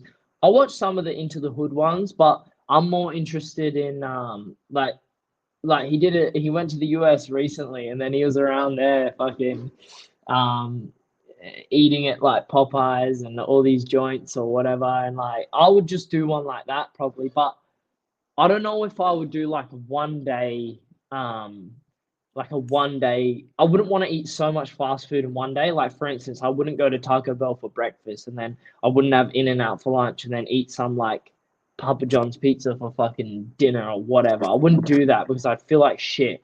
But what I would do is just a video of like going to In and Out or going to Chick-fil-A or going to and doing like a set up a camera and being like, right guys, I'm here at fucking Chick-fil-A. Never tried it, given it a try. I've seen it all over the internet, see what I think of it. And I would just do like reviews of the actual joint. I wouldn't do like a that or like if I wanted to do like a 10,000 calorie challenge type vibe, I would do that probably not in the US just because if I'm like over there on holiday, after 10,000 calories, you're going to be sitting on the toilet for quite a long time. You're going to be uncomfortable. If I'm going to be uncomfortable in that, I want to be in like my own bed, not like Yeah, yeah, I not get like in a 100%. fucking another country and I'm like, oh, I'm having stomach pain. Like I want to be like that in my own environment. But I would like to do just like Smanian does, like go around and review the food. Like, what do you reckon of Chick-fil-A? Oh, I reckon it was pretty average. It tastes like this and that. Because I'm a bit of a foodie. I like food in general, and I enjoy like trying all the different food. So I would like to do just reviews of like the actual food from the restaurant. So In and Out is really good. That is something that is really really good. So people talk about a lot of burger chains and stuff like that. In and Out, especially since last time going there, I remembered it to be like when I went the first time to the US, I had it and it was good, but it was like nothing special. But then this time when I went, I think because like I've since then eaten a lot of burgers over here and like compared from like some of our burger places and like going to In and Out over there, now I really appreciated it. I was like far out, like this is really good and really fresh too. Like all the ingredients they use are like freshly made. They cut the onions there. Yeah, everything there is like fresh. The chips they do there, they cut them themselves. Everything's like nothing's being heated up. It's like you see them like smashing the patties on the grill, like it's proper. So In and Out's like really good. How would you compare it to like Macca's, Hungry Jack's for the Americans and stuff like that who are watching this? Hungry Jack's is Burger King. We'd name differently, but yeah, like what? How do you rate it to like all the other like fast food places here in Australia? Fast food wise, like in Australia, as in like we don't have much. burger places other than like Hungry Jack's or Macca's. I would say that In-N-Out shits on it, like by far. Like the difference between In-N-Out compared to other burger places is the freshness. It's like Hungry Jack's, Macca's. It's all like the chicken comes. It's all whatever it is. Like everything's already made. Like there, they are actually cutting the ingredients. They're smashing the patties. The patties don't come already in shape. They're doing it themselves. Like everything is fresh there. You see them making it all fresh. All the ingredients are cooked from raw there. Whereas like at Hungry Jack's and that is like I don't even know like are the patties even like or Macca's, I feel like they're already cooked and they just heat them up or something in a microwave and put it together or heat it quickly on a grill or whatever. But there, everything's fresh and you can taste it. The flavor is through the roof. It's way better. In-N-Out is way better. Yeah, so it's like more of a like a proper restaurant feel. Like it doesn't just feel like a fast food restaurant, is what you're saying. Like it feels Nah, like made fresh and stuff like that. Like it'd be yeah, like you going to don't. like a local burger place. Yeah, something like 100% like that. Like after In-N-Out, like it depends how many burgers you eat, but like you can have one and like you don't feel like shit. It's not like that. Like it's not like overly processed. It's obviously a burger, so it's processed, but it's fresh. You don't have to worry about all these. I mean, they probably do use some sort of preservatives. I don't know, but from what I've seen, what it looks like and how it tastes, it seems like it's just if you eat Macca's, you just get this kind of like crash after it. You're just like, fuck, I feel like I get shit. Like, Jack. Every time I have a yeah, Waffle Hungry Man, Jacks. I Yeah, feel you like just feel like shit. It's like we had In-N-Out and then we're just like walking around and like still like we feel good. We don't feel like shit. So I feel like there's just I don't know, there's not like the preservatives and all that that's in all the other stuff. Because it's fresh, it doesn't need those preservatives and stuff. Um, but it's crazy how affordable it is too. Like In-N-Out is cheap as like really cheap, and it's like really good quality. I'd say In-N-Out is like one of our local burger shops here, but for just way cheaper. Like burgers are like $4 or something, like US. Like it's crazy. Yeah. yeah. Have you ate at like many of the food places around Perth? Like the I burger have, places? yeah. I've been to quite a lot. Yeah, I've been to recently. I haven't been eating burgers as much, like just Or because I'm trying not to be like, I'm training for a fight. So, I want to it's make like I want to make weight. I'll make weight. But yeah, recently I haven't, but in the past I have. Like I've been to. There's one place I do really like. I think it's quite good for burgers. Is Local Bird in Chewett Hill. I was literally about to fucking. That's where I was going with this question. I was literally fucking going there with this question, bro. I was literally about to ask if you've ever been there. Yeah, local birds. Sorry to interrupt, but yeah, I was literally gonna go there. Yeah, so my missus used to work there. Oh, really? When about? Yeah, when Yeah, when did she work there? she worked there about 2 or 3 years ago, I think 2 or 2.5 years ago, That's when we were that's about living when I in went. yeah, when we were living in like Balcatta. So she used to work there behind the counter. Um, but yeah, Local Bird is that's really good. Like there's a couple others too. There's obviously Royales. I really like Royales as well. I've done a couple like burger collaborations with Royales. I like Royales a lot. I also like Meat and Bun. I also like um sorry. I didn't say anything. There's one Short Order Burger Co. in the city. Short Order is quite good. Even the Peach Pit in Scarborough, that's good. Where else is good? Yeah, in Currumbine, Charlie's Barbecue or Charcoal Charlie's in Currumbine, that was all right as well. There's a lot of burger places, but there's so many that have now popped up that I haven't tried. Like I keep getting friends tell me that like Bad Love Burger Co is really good, so I haven't been there yet. But yeah, probably after the fight. Another one I like, Drasco's. Have you been to Drasco's? It rings a bell. What type of burgers? Drasco's, it's chicken, only chicken burgers, yeah, but they're like hot as fuck, but they're good. Is Yeah. that near But it's Lansdale? no, that's Christo's. Yeah, I've been to Christo's. Yeah, I've had I Christo's. haven't been there, but I heard that place is pretty good too. It's all right, but the line, man. I was there with my ex-girlfriend like 2 years ago. We were literally waiting in line. We were the first. Like, we came there as soon as it opened. It took us fucking an hour to get our fucking burgers. We were like we Yeah, came like 3 minutes after it opened as well. It was fucking crazy. But the yeah, burgers that's are really nuts. good though. Yeah, yeah. Okay, yeah. Well, I've heard a lot about them, so I'll probably try them again. Or try them after the fight, you know. Um, but yeah, other than that, I'd say like right now, like I like Royales, I like Local Bird. Yeah, they're probably the biggest standouts. Drasco's is good too. It's like a different style. Drasco's is like a chicken burger, but it's very different. Yeah, different to anything else. Bro, I still can't believe you mentioned local, bro. That's fucking crazy. Like, it's such a small fucking city. Like, I was Yeah, yeah, literally about to ask about that because I went and I am a spicy food connoisseur, as you said before. yeah, Like, I love it, and their burger is like I literally sweat. I just kept sweating eating it. It was so fucking good, yeah. bro. You mean the spicy bird? That one? That's my favorite too. That one's my favorite too. Yeah, The yeah. chips as well. They have good chips. Like it's a fucking good place, man. I'd highly recommend it. You should try and surely get a local bird sponsorship or something.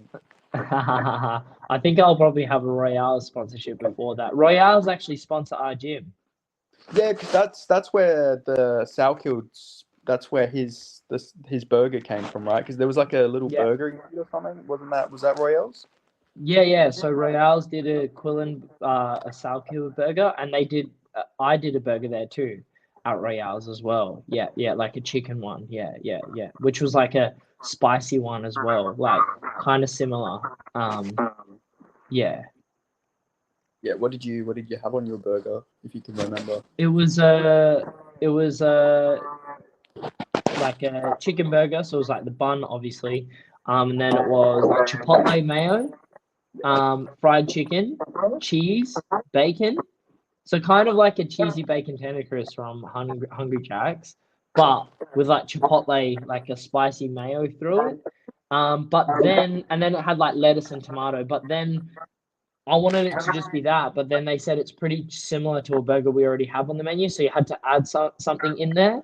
So I added like a grilled pineapple in there, which was like a lot of people were like, "Oh no, that wrecked it," you know. But I actually like pineapple, and at Grilled they do a burger like Summer Sunset, and it's like a beef burger with pineapple in, and I really like it.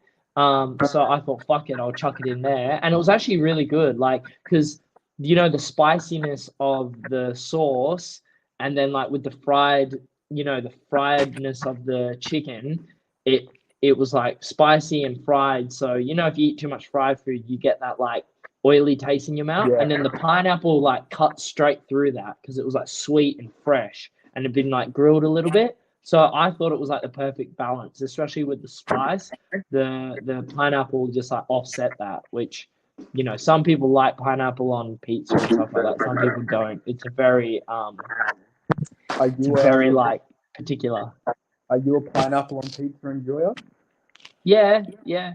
I like it. Yeah, I I definitely used to like it. hate it, to be honest. I used to hate it, but then during lockdown, I started having it, and then I was like, damn, this isn't actually that bad. So now I've literally changed my view on it. I used to be a hater, but now I am an enjoyer of it.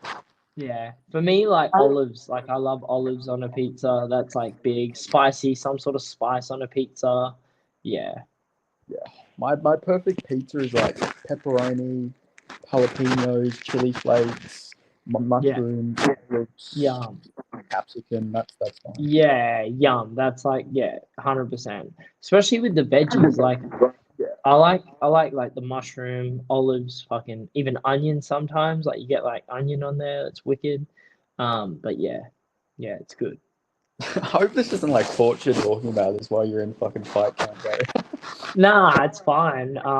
Yeah, I'm not like cutting that hard like yet, so it's fine. But as we get closer, I'll probably start thinking about food. Um, but yeah, like I I don't restrict myself too much anymore anyway, because I just do things a little bit smarter and a little bit more educated, so I can actually afford to, Have a eat a bit cheat. more. But yeah, yeah, yeah. Yeah, no, for sure. Is there like a dream? I can't remember if I asked this when we talked last time. But is there like a dream location, like where you'd want to fight? Just like anywhere in the world that you just even want to visit? Is there any countries like that? Um, to fight, dream of like obviously Perth would be amazing. Fighting in Yeah, your own hometown. I don't think I would. Yeah, that'd probably be the mecca because for the pure fact that I'd have like all my fans come and watch me. You know, that would be amazing. They'd all be able to see it live in the flesh. Um, if there was places in the world where I'd like to fight, probably Japan yeah. because I want to go on a holiday in Japan, like because of snowboarding, their food, their culture. I just love the Japanese culture, and yeah, I would love to go to Japan. So if I could fight in Japan, that would be sick. Well, there's like, there's rumors they're going to Japan soon. It'll be Yeah, after well, New Year. I think they should, especially with like how big Pride was and how big actually MMA is in Japan. Like, why not chuck the UFC there? You know, like I reckon they would do really well. I'm sure a lot of Japanese like watch the UFC. There's a lot of Japanese fighters in the UFC. I feel like Japan would be a good spot for them, and I would love to be on a Japan card. So first and foremost a Perth card, and then secondly, I'd say a Japan card, purely because of the holiday I would have afterwards. I'd go snowboarding and I'd go do all this fun shit afterwards. Would you ever fight? Would you ever want to fight a Brazilian in Brazil? Sorry. Do you ever fight a Brazilian in Brazil? Would that be on your list to get Yeah, full? I'd do anything. Yeah, I'd do anything wherever they deploy me. I would do it. Yeah, there'd be. I'd be, oh yeah, like yeah. I But like, mean, just to get the whole atmosphere. I mean, though, like you go in Brazil against a Brazilian, it's the way more or whatever they say. Like you will die, all that sort of stuff. Like I feel like that'd be a cool environment to fight in. And yeah, yeah. like you mentioned before, they can't fight for them as well, so it'd be cool to shut them up as well. I feel like. Yeah. Well, I like Brazil, and I have a lot of I have a lot of Brazilian friends. I have a lot of friends over who were living here who moved back to Brazil. And I have a lot of love for Brazil. I've been there before. Um, if they booed me, it'd be all good because I know by the end of it they'd be my fan regardless. Like they might be booing me at the time, but I know afterwards that they will show me love. That's for sure because I love the Brazilians and I love Brazil. Brazil's the pioneers of fucking MMA. modern MMA. Really, the Vale Tudo. They were some of the first people doing it, along with like Japanese and stuff like that. Um, so yeah, and obviously the US as well. So yeah, Brazil would be. I've been to Brazil before, So yeah, I feel like there's a lot of high level training in Brazil, and just the Brazilian culture I like a lot too. And I grew up around a lot of that too because of doing Brazilian jiu jitsu and my jiu jitsu coach, a Brazilian guy, and I just like the way they are. And also, I remember when we spoke last time, you mentioned your dad, I think, was South African. Would you ever want to fight in like South Africa or just Africa in general? Just would that be cool for you? I've I have no interest in like South Africa or Africa. Um, I know my dad's from there. He hasn't even been back. So from what I heard, like South Africa is a pretty dangerous place. Yeah. Um, I've never even considered going there just because of I hear they turn the power off there and shit. Like I just from the stories he's told me, he's like, I'm just like, I'm good. I'll stay over here. You know what I mean? But yeah, I don't have interest. Like, if mostly I would like to fight. The places I would like to fight would be like places I would like to holiday in because, um, it's like okay, the fight's cool, but it's like, what are you gonna do after the fight? What, just fly straight home? It's like, well, you just had a fight. You're gonna chill out for a week probably anyway because your body's always fucked up, and if it's not, the weight cut is not good on the body anyway. So, for me, I like to chill out a little bit after a fight, um, for like a week. So why chill out at home when you're already in another location? You may as well fucking make the most of it. You know what I mean? Like, imagine fighting in like, I don't know, Europe somewhere, and then being able to like explore Europe. Fuck, it's like not many people. Some people live their whole lives never get to go to somewhere like Europe. So I'm very fortunate that one day this might be on the horizon for someone like me. So you fucking make the most of it. I reckon what would be cool is like fighting in Italy, like Rome, like fighting near the Colosseum or some shit like that. That Like would be epic. That would like, be fucking epic, dude. I love those movies. Like Gladiator, one of my favorite movies of all time. Um, Troy as well. Troy is one of my favorite movies of all time. All that sort of stuff. Like, yeah, just there. Greece would be cool as well. Like, but I think mainly like Italy, just because of the Roman Empire, how epic they were. To fight in Italy would be sick too. And then just explore Italy and the food in Italy. Fucking hell. That they know how to cook food, man. Like they know what. I think Italian's probably up there with my like favorite cuisine. To be honest, it goes like Italian, Mexican, like probably then like Lebanese or like some sort of Middle Eastern, like kebabs wherever kebabs are from. I love all that sort of food. You're on mute, by the way. Yeah, sorry, my headphones just died. No, all good now. Yeah, 100%. I love Italian food too. Like and only recently I've started actually like eating it again. For ages I didn't really eat it because I was like, oh man, it's too heavy. But the thing is, when you go to an actual proper Italian restaurant, it's not as heavy as like all the fucking westernized Italian food. You know what I mean? Like, don't get me wrong, it is pasta, it's a lot of cheese and stuff like that, but a lot of the way they do things when they do it traditionally, it's not as heavy as we have made it, Yeah, do you have like Yeah. a favorite Italian meal? Yeah, pizza and pasta, man. Like just yeah, any sort of pasta that's got truffle in it. Like, yeah, I'm down. Like truffle, I'm obsessed with truffle. So any pasta with truffle in there is wicked. And then like pizzas are nice, like a good wood-fired pizza, none of this Domino's shit. Like yeah, I couldn't stand eating that. Um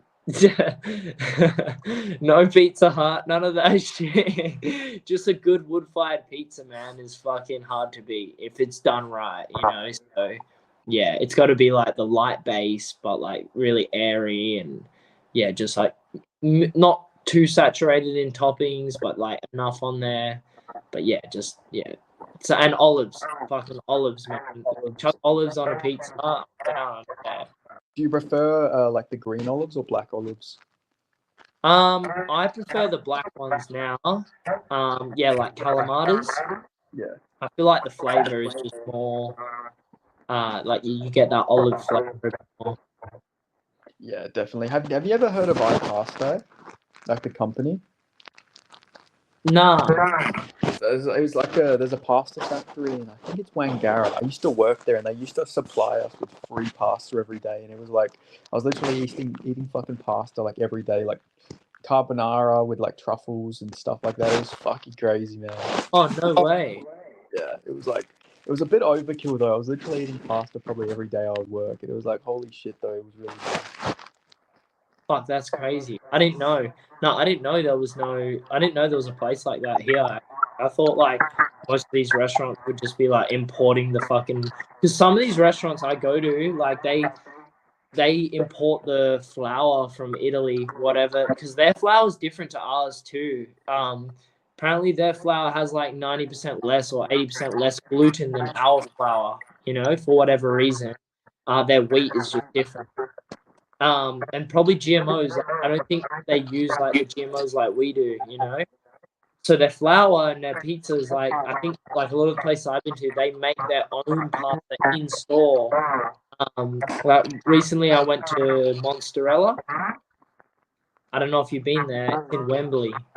I've heard of it, but I don't think I've gone there yet. Yeah, but that place is pretty nice. Like same thing, they make all their own pasta in store there with like Italian wheat, all this Italian flour, and their bases are made with Italian flour too and stuff like that. So yeah, I like that place a lot actually. That was quite nice. But there's so many, man, in Perth. Like especially that's what I noticed in the US last time was like going around looking for like the pizza places they have there. I found like it was a lot of like American westernized type pizza joints rather than like Italian places. Yeah. Yeah. Yeah, not like the traditional. Are you much of a dessert eater? Not really, but I do like tiramisu because I love coffee. Yeah. I should have just fucking guessed that. Yeah, I love tiramisu. And gelato. Gelato is like my favorite. Yeah, gelato. Yeah, Italian ice cream. It's like can't beat it. Yeah. Yeah, well, you'd probably get along with Team Habib then. Because like, I remember Habib missed weight because he was just eating fucking tiramisu before one of his fights. Yeah, yeah. Tiramisu is next level. So especially when it's done right.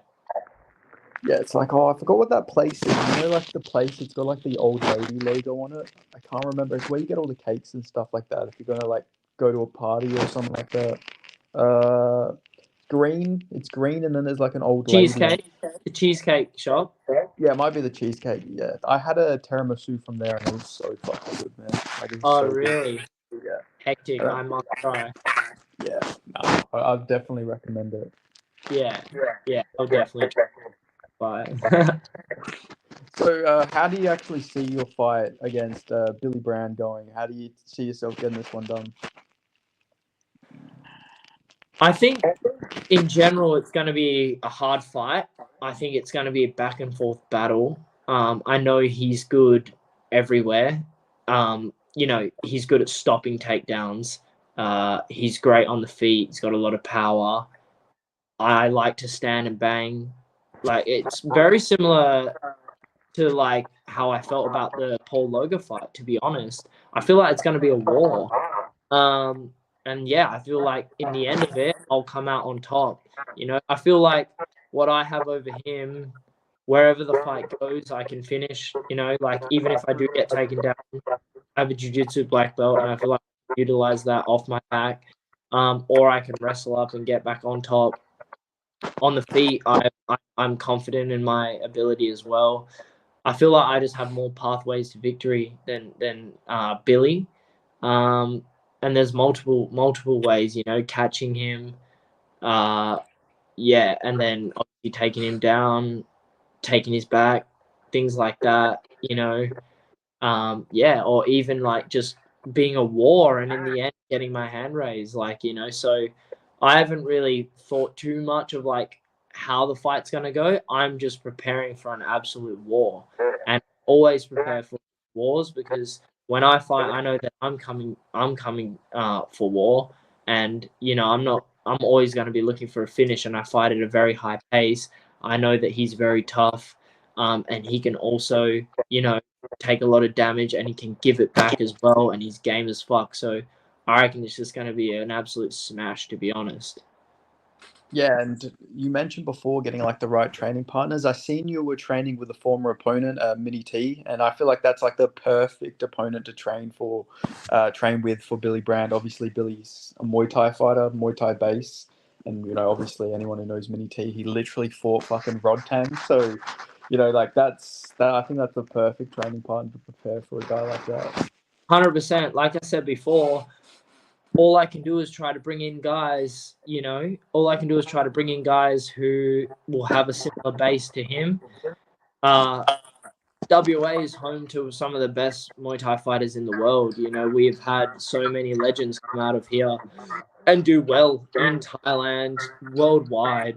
The list goes on. There's so many guys. Mini T is one of those guys. Had there, spar with me, to train with me as well, to teach me things in the arts of Muay Thai.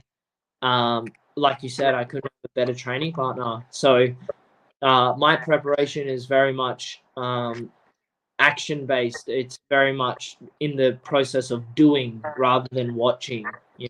What's going to get me ready for a fight, not watching his fights, is doing my own training with training partners who may be a little similar or have some similar skill sets to him. So like you said, yeah, I've literally brought him in for this fight specifically.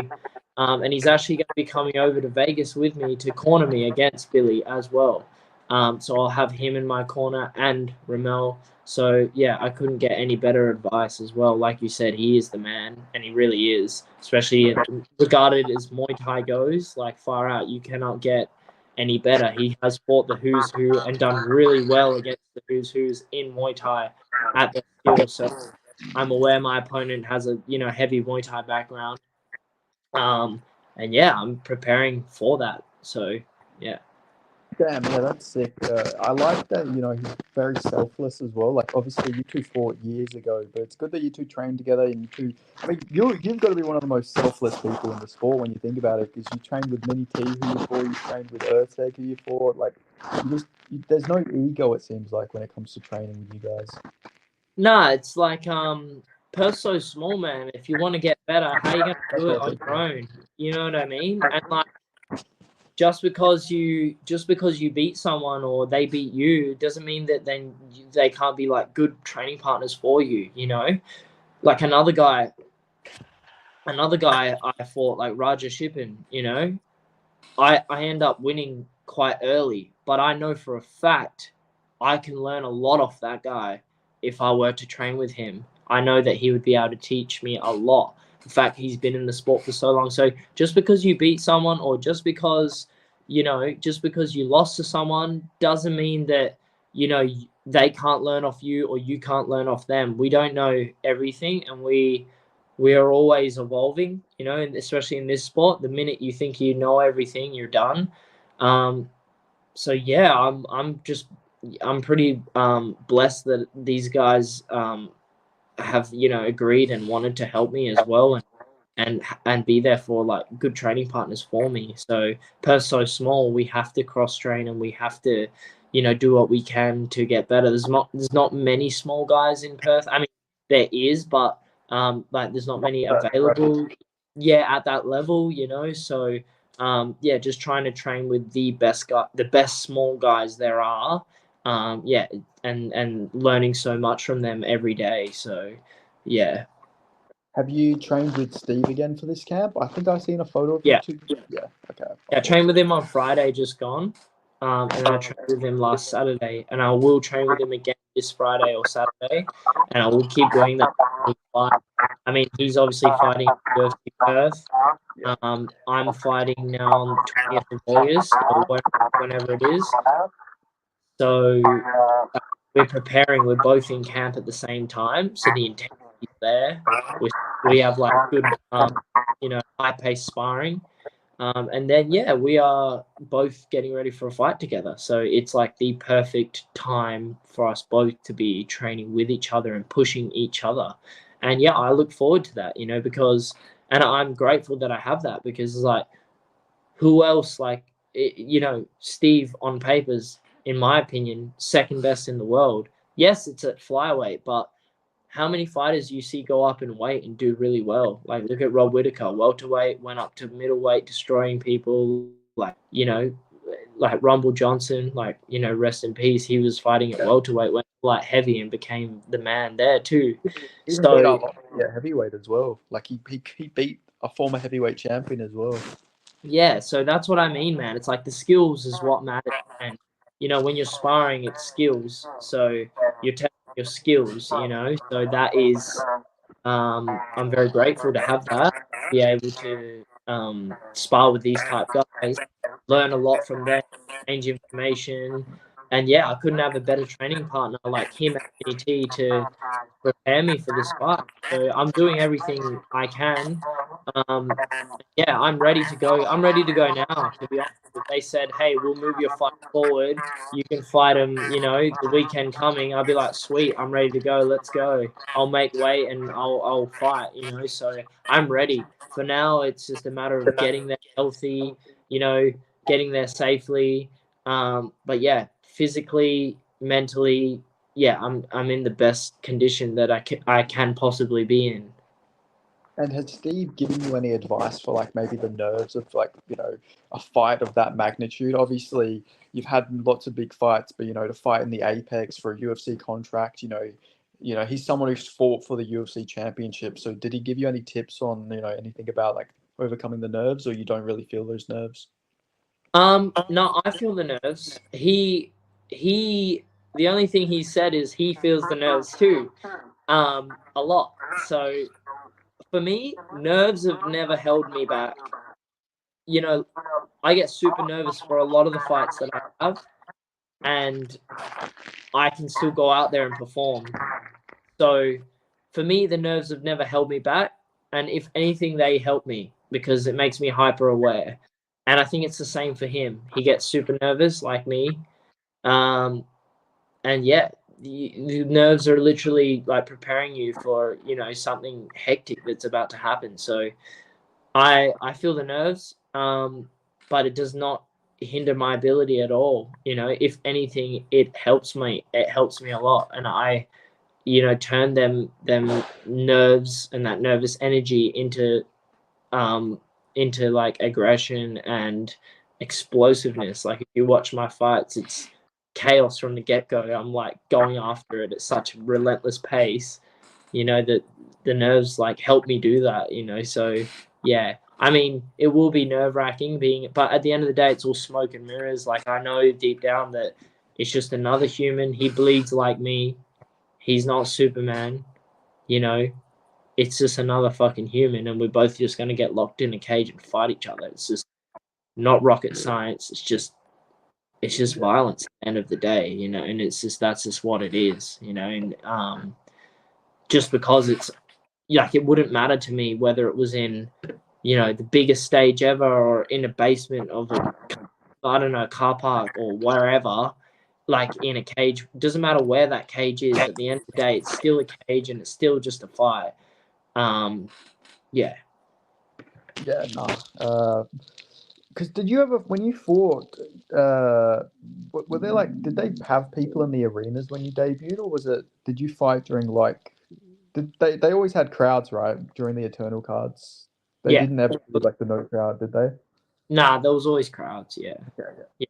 Yeah. But I've fought in like amateur boxing before, obviously, many times. And a lot of the time, like at the nationals, is like so many fights on that, like the crowd's there, but it's kind of like silent. It's not very loud. Like I've experienced a little bit of that before. I'm not a fighter that relies on the crowd at all, so I don't need the crowd to cheer me or to boo me, it doesn't matter for me, I barely hear them when I'm in there. I don't even hear them. I'm just doing my own thing, so I never, some people rely off that. They need the crowd. They need all this shit. I don't need that. For me, it's just me and the other person. And I'm never even thinking when I'm walking out. I'm not even listening to the crowd. I just can't hear them, I can't hear them anyway. So for me, I'm just focused on the task at hand. So Yeah, definitely. Is it gonna feel weird not to hear your walkout songs for the first time? Because I watched all of your fights back, and every one you walk out to the same song. So you're gonna just be walking out to Silence this time. So is that gonna be a bit different? yeah, that will be different for sure. But I mean, the exact thing that I'm going through, like He will be he's as going to well. be going through as well. So it's like it's both going to be a little weird not going out to your song, but that doesn't mean that it's going to. At the time, it might feel different. I don't think it will impact the fighting ability at all, though. I feel like once the bell's rung and you're in there going, what will be, and you're both going to just fight and going to be reacting on instincts, and yeah, just reactions and muscle memory is going to take over like it always does. And, best of skill, best man with the most skill will win. That's always what it is. Yeah, and when I spoke to Quillen, he was like saying that he didn't know if you were going to be able to make his fight or not because you're going to obviously be fighting 2 or 3 weeks before. Is there like an Yeah. update on that? Are you going to be there for his fight? So I'm not sure at the moment. Because I actually have a wedding to go to on the 7th of September. So I have to make sure that I'm coming back like before that wedding. So I'm not going to get back the day before, because if there's a delay, I'm going to miss friends of mine's wedding. So I am going to stay in the US for like a week after the fight, just enjoy some downtime, and then I think I'm just going to pop back home to get like ready for this wedding in time. Probably see my family too. It would have been nice to stay for Quillen as well. That would have been awesome. But yeah, it would have to be it would be pretty expensive for me to stay for that long too, to be there for him, because he has his own corner guys. He has his own like training partners that are his size that he likes to work with, who are coming over for him anyway. I would just be there as like a pure fan, really. So that would be all like paying out of my own pocket expense and stuff like that. I mean, I'm sure like a couple sponsors would be able to help out here and there, but it's mainly because I have this important wedding on when I'm back, and I've already said I'm going to. Can't miss that. But yeah, it's like for the Contender Series, you only get like 4 tickets anyway. So each fighter gets 4 tickets, and that's it. And to be honest, like one of them will go to Jazz, our manager. One of them, for me, will go to my missus because she's going to come over with me. And then there's like 2 left. And like, 2, it's like, I don't know who I'm going to give those 2 to, but there's not many, Let's say a couple people come over, there might not even be a ticket for me. You know what I mean? So it's kind of like, if it was like, if I could actually guarantee a ticket to it and stuff like that, then yeah. But like most likely, who knows? If I was there, I'd probably be like watching it in like maybe a pub down the road or something. I'm not sure. But at the end of the day, as well, as like he has his training partners and all of that. Like he doesn't really need me to be there. As in, like, he's got his guys, his size, he's got his coach, he's got all of that.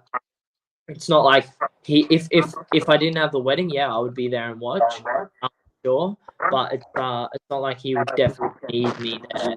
Whereas, like, I'm taking Mini T over with me with Coach Ramel, because I will need him there because he's my size. I'll need him to prepare with me,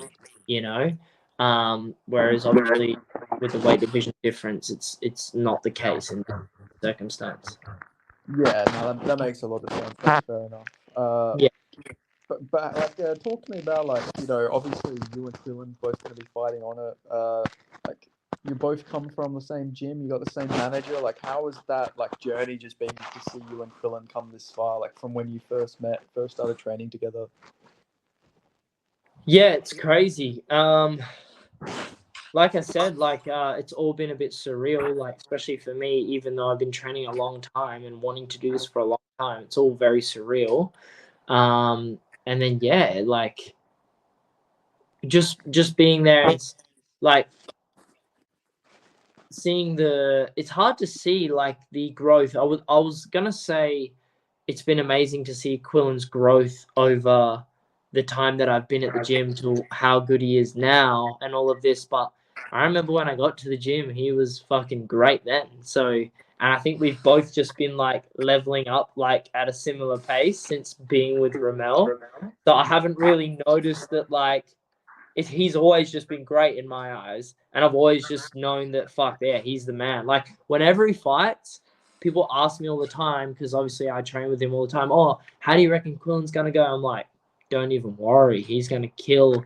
Like, when they were talking about Donnelly, they were talking about everyone. How's Quillen going to go? I was like, there's no way he loses. It's not possible.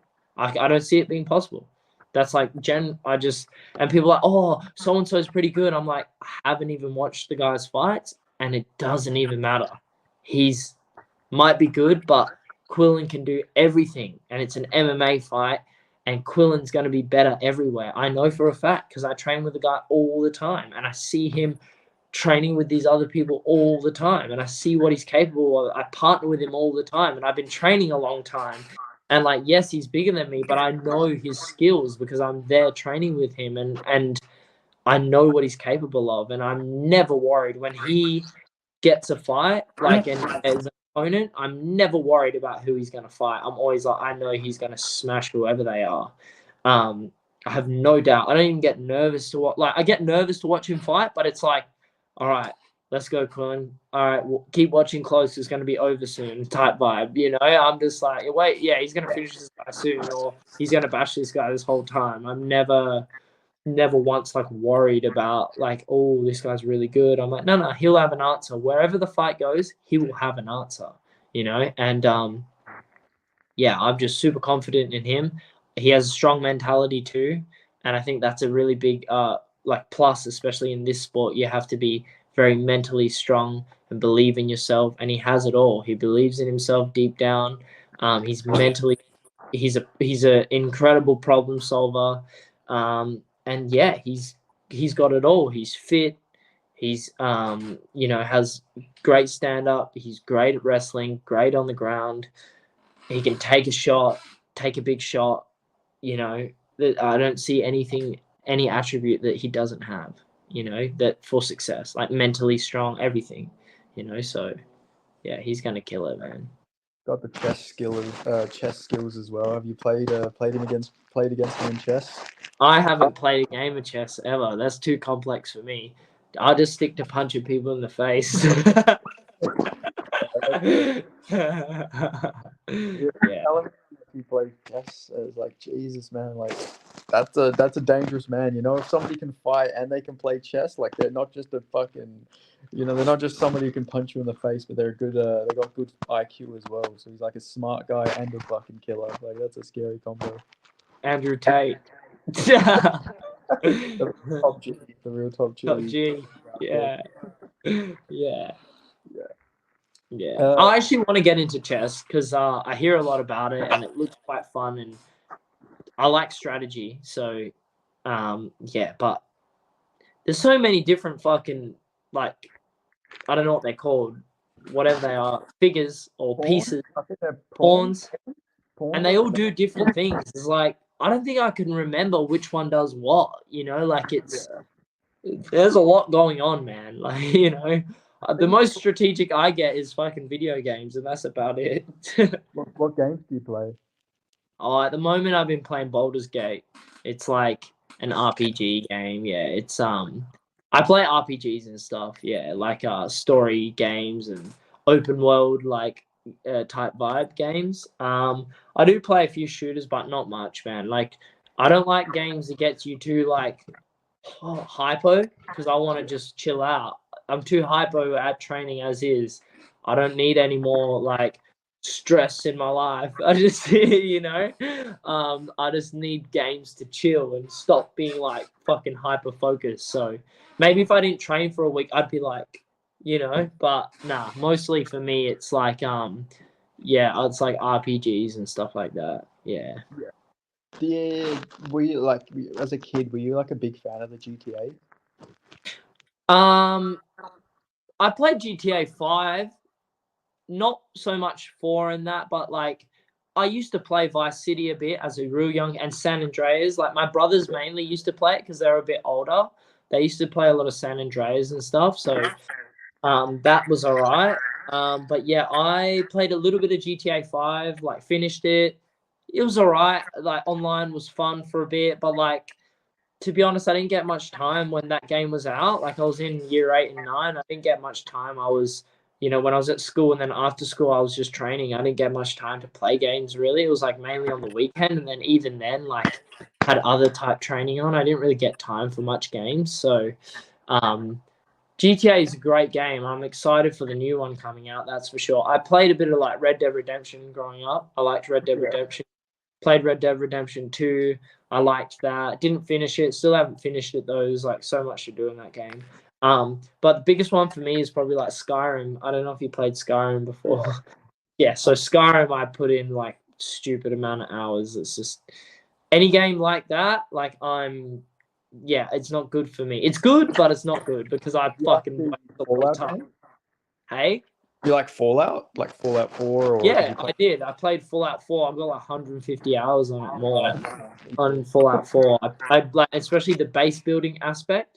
I used to just build the most hectic bases and like, yeah, I liked Fallout a lot. Yeah, Fallout 4 was sick. But same thing, the game's so big, I still haven't even finished it. I played that many hours, you know, because I don't play it to finish it. I play it to do Fuck shit around. like what I want Yeah. to do in the game. You know what I mean? Like, yeah. Well, I got distracted playing Fallout because I'll just build settlements and shit like that, and I'd like build a whole fucking community and stuff like that. I just stopped playing Yeah. the story. Yeah, well, that's what I end up doing with the settlement builder. That was like the best part of it. It was like the materials you get from the world, building settlements and deploying people there, and then the DLCs as well, where you could like have your own robots and shit. That was sick. I used to do that. Yeah, it was cool. Yeah, I was actually going to mention before about the whole GTA thing is when you're a kid playing GTA, who knew that like fucking GTA 6 would come out after you get a UFC contract? Like, it's coming out next year, you're getting your contract this year. Like, that's fucking crazy to think about. Yeah, that is crazy. Yeah. Or what's more crazy, I reckon, is like I used to play the UFC game quite a bit, like when I was younger, and then like the possibility that you might be in the fucking game. That's nuts. That's just like what? Like, and you see it all the time. Fighters are playing the UFC game and they're playing as themselves, and it's like what the fuck? I can't wrap my head around that. That is just like nuts. Yeah. Yeah, that's crazy. Like, even looking at like Steve Ursig in the game, that's a guy you fought and he's in the UFC game. Like, that must have been fucking crazy to see. Yeah, yeah.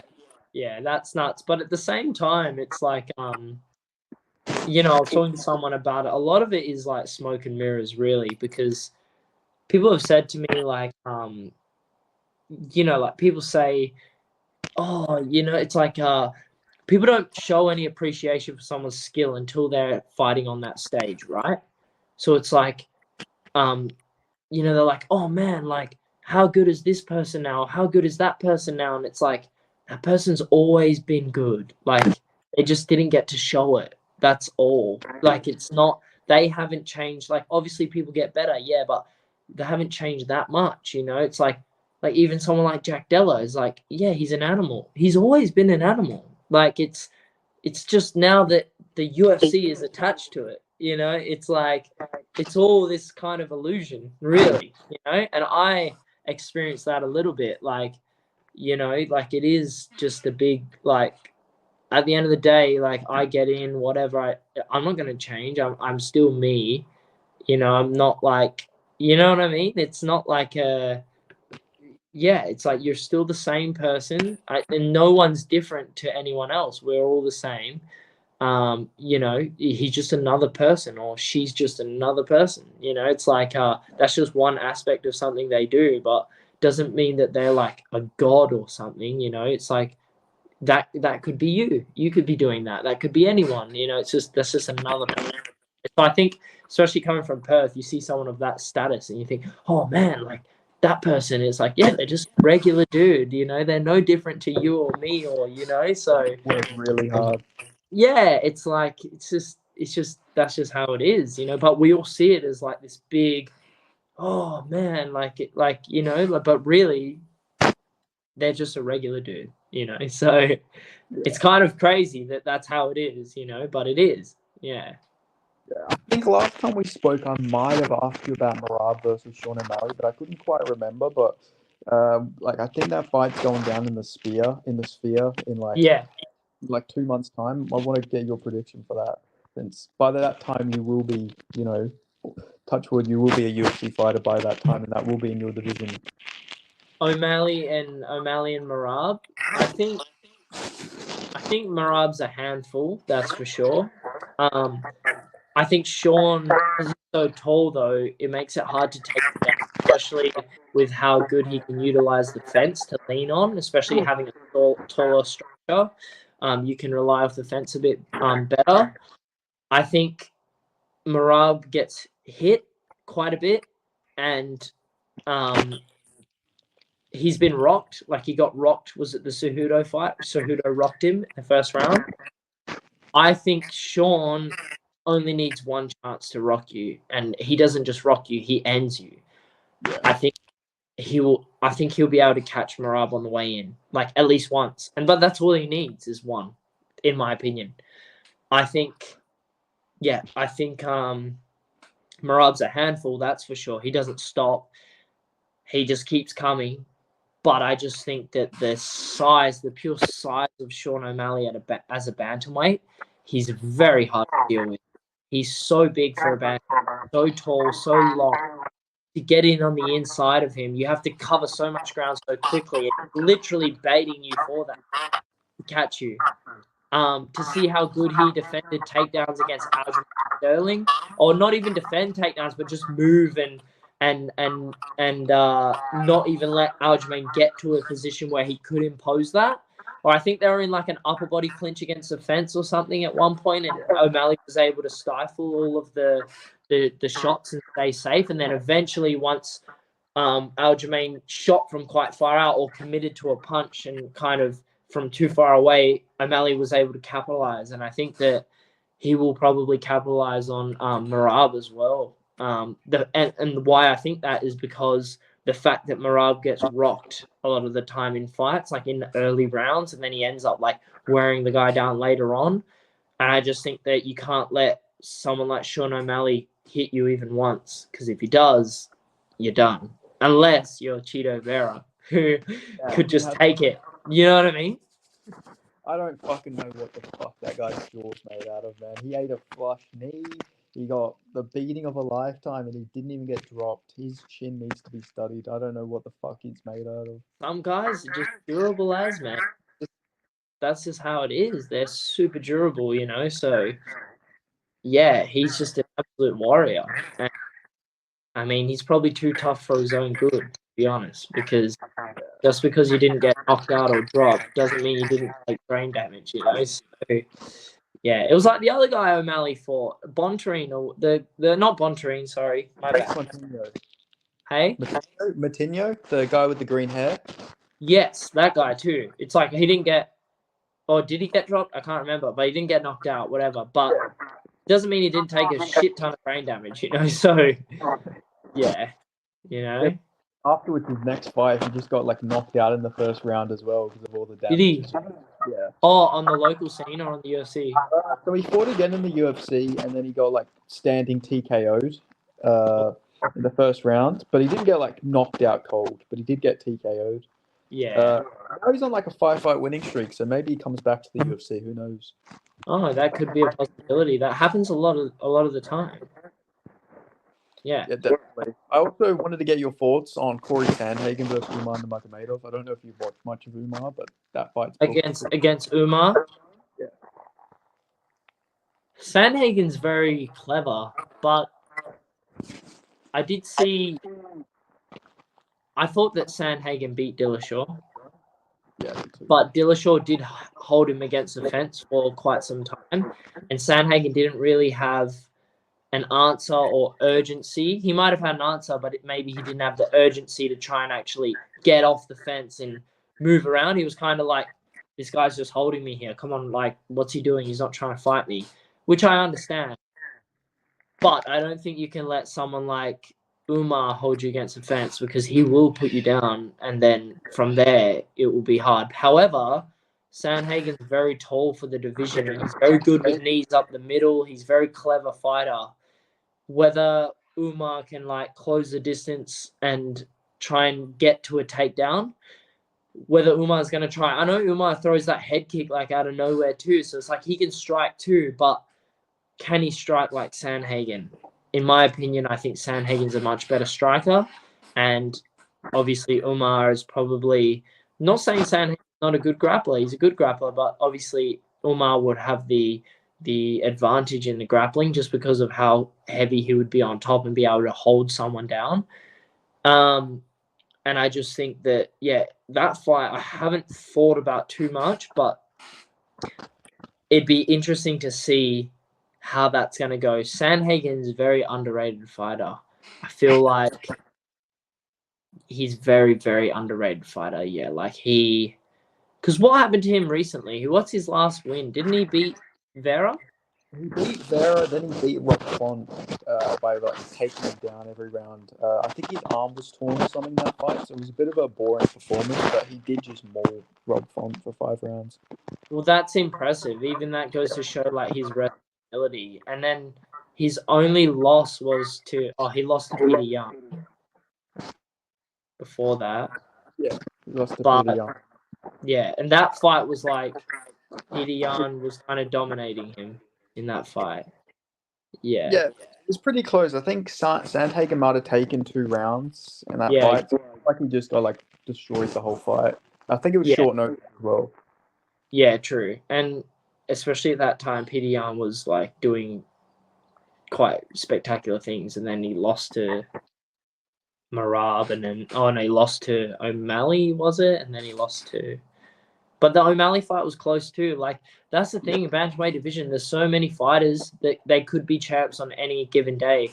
O'Malley, like Marab, even Cejudo with his fight with Aljamain, close fight. Like, and then to see what Marab did to Cejudo, it's just hard to say, man, because styles make fights, and just because this guy beat that guy doesn't mean that then that guy will beat whoever that guy's beat. Like it's, you know what I mean? It's always like this triangle where like this guy could beat that guy, but that guy lost to that guy, and the guy who lost to that guy beat that guy who beat him. You know, it's like Perfect example is like Cruz beat Dillashaw, Cody Garbrandt beat Cruz, and then Cruz beat. Oh, fuck, I'll probably fuck this up. Wait, let me start this again. So, Dillashaw beat Garbrandt beat Cruz beat Dillashaw. There we go. I got that fucking right.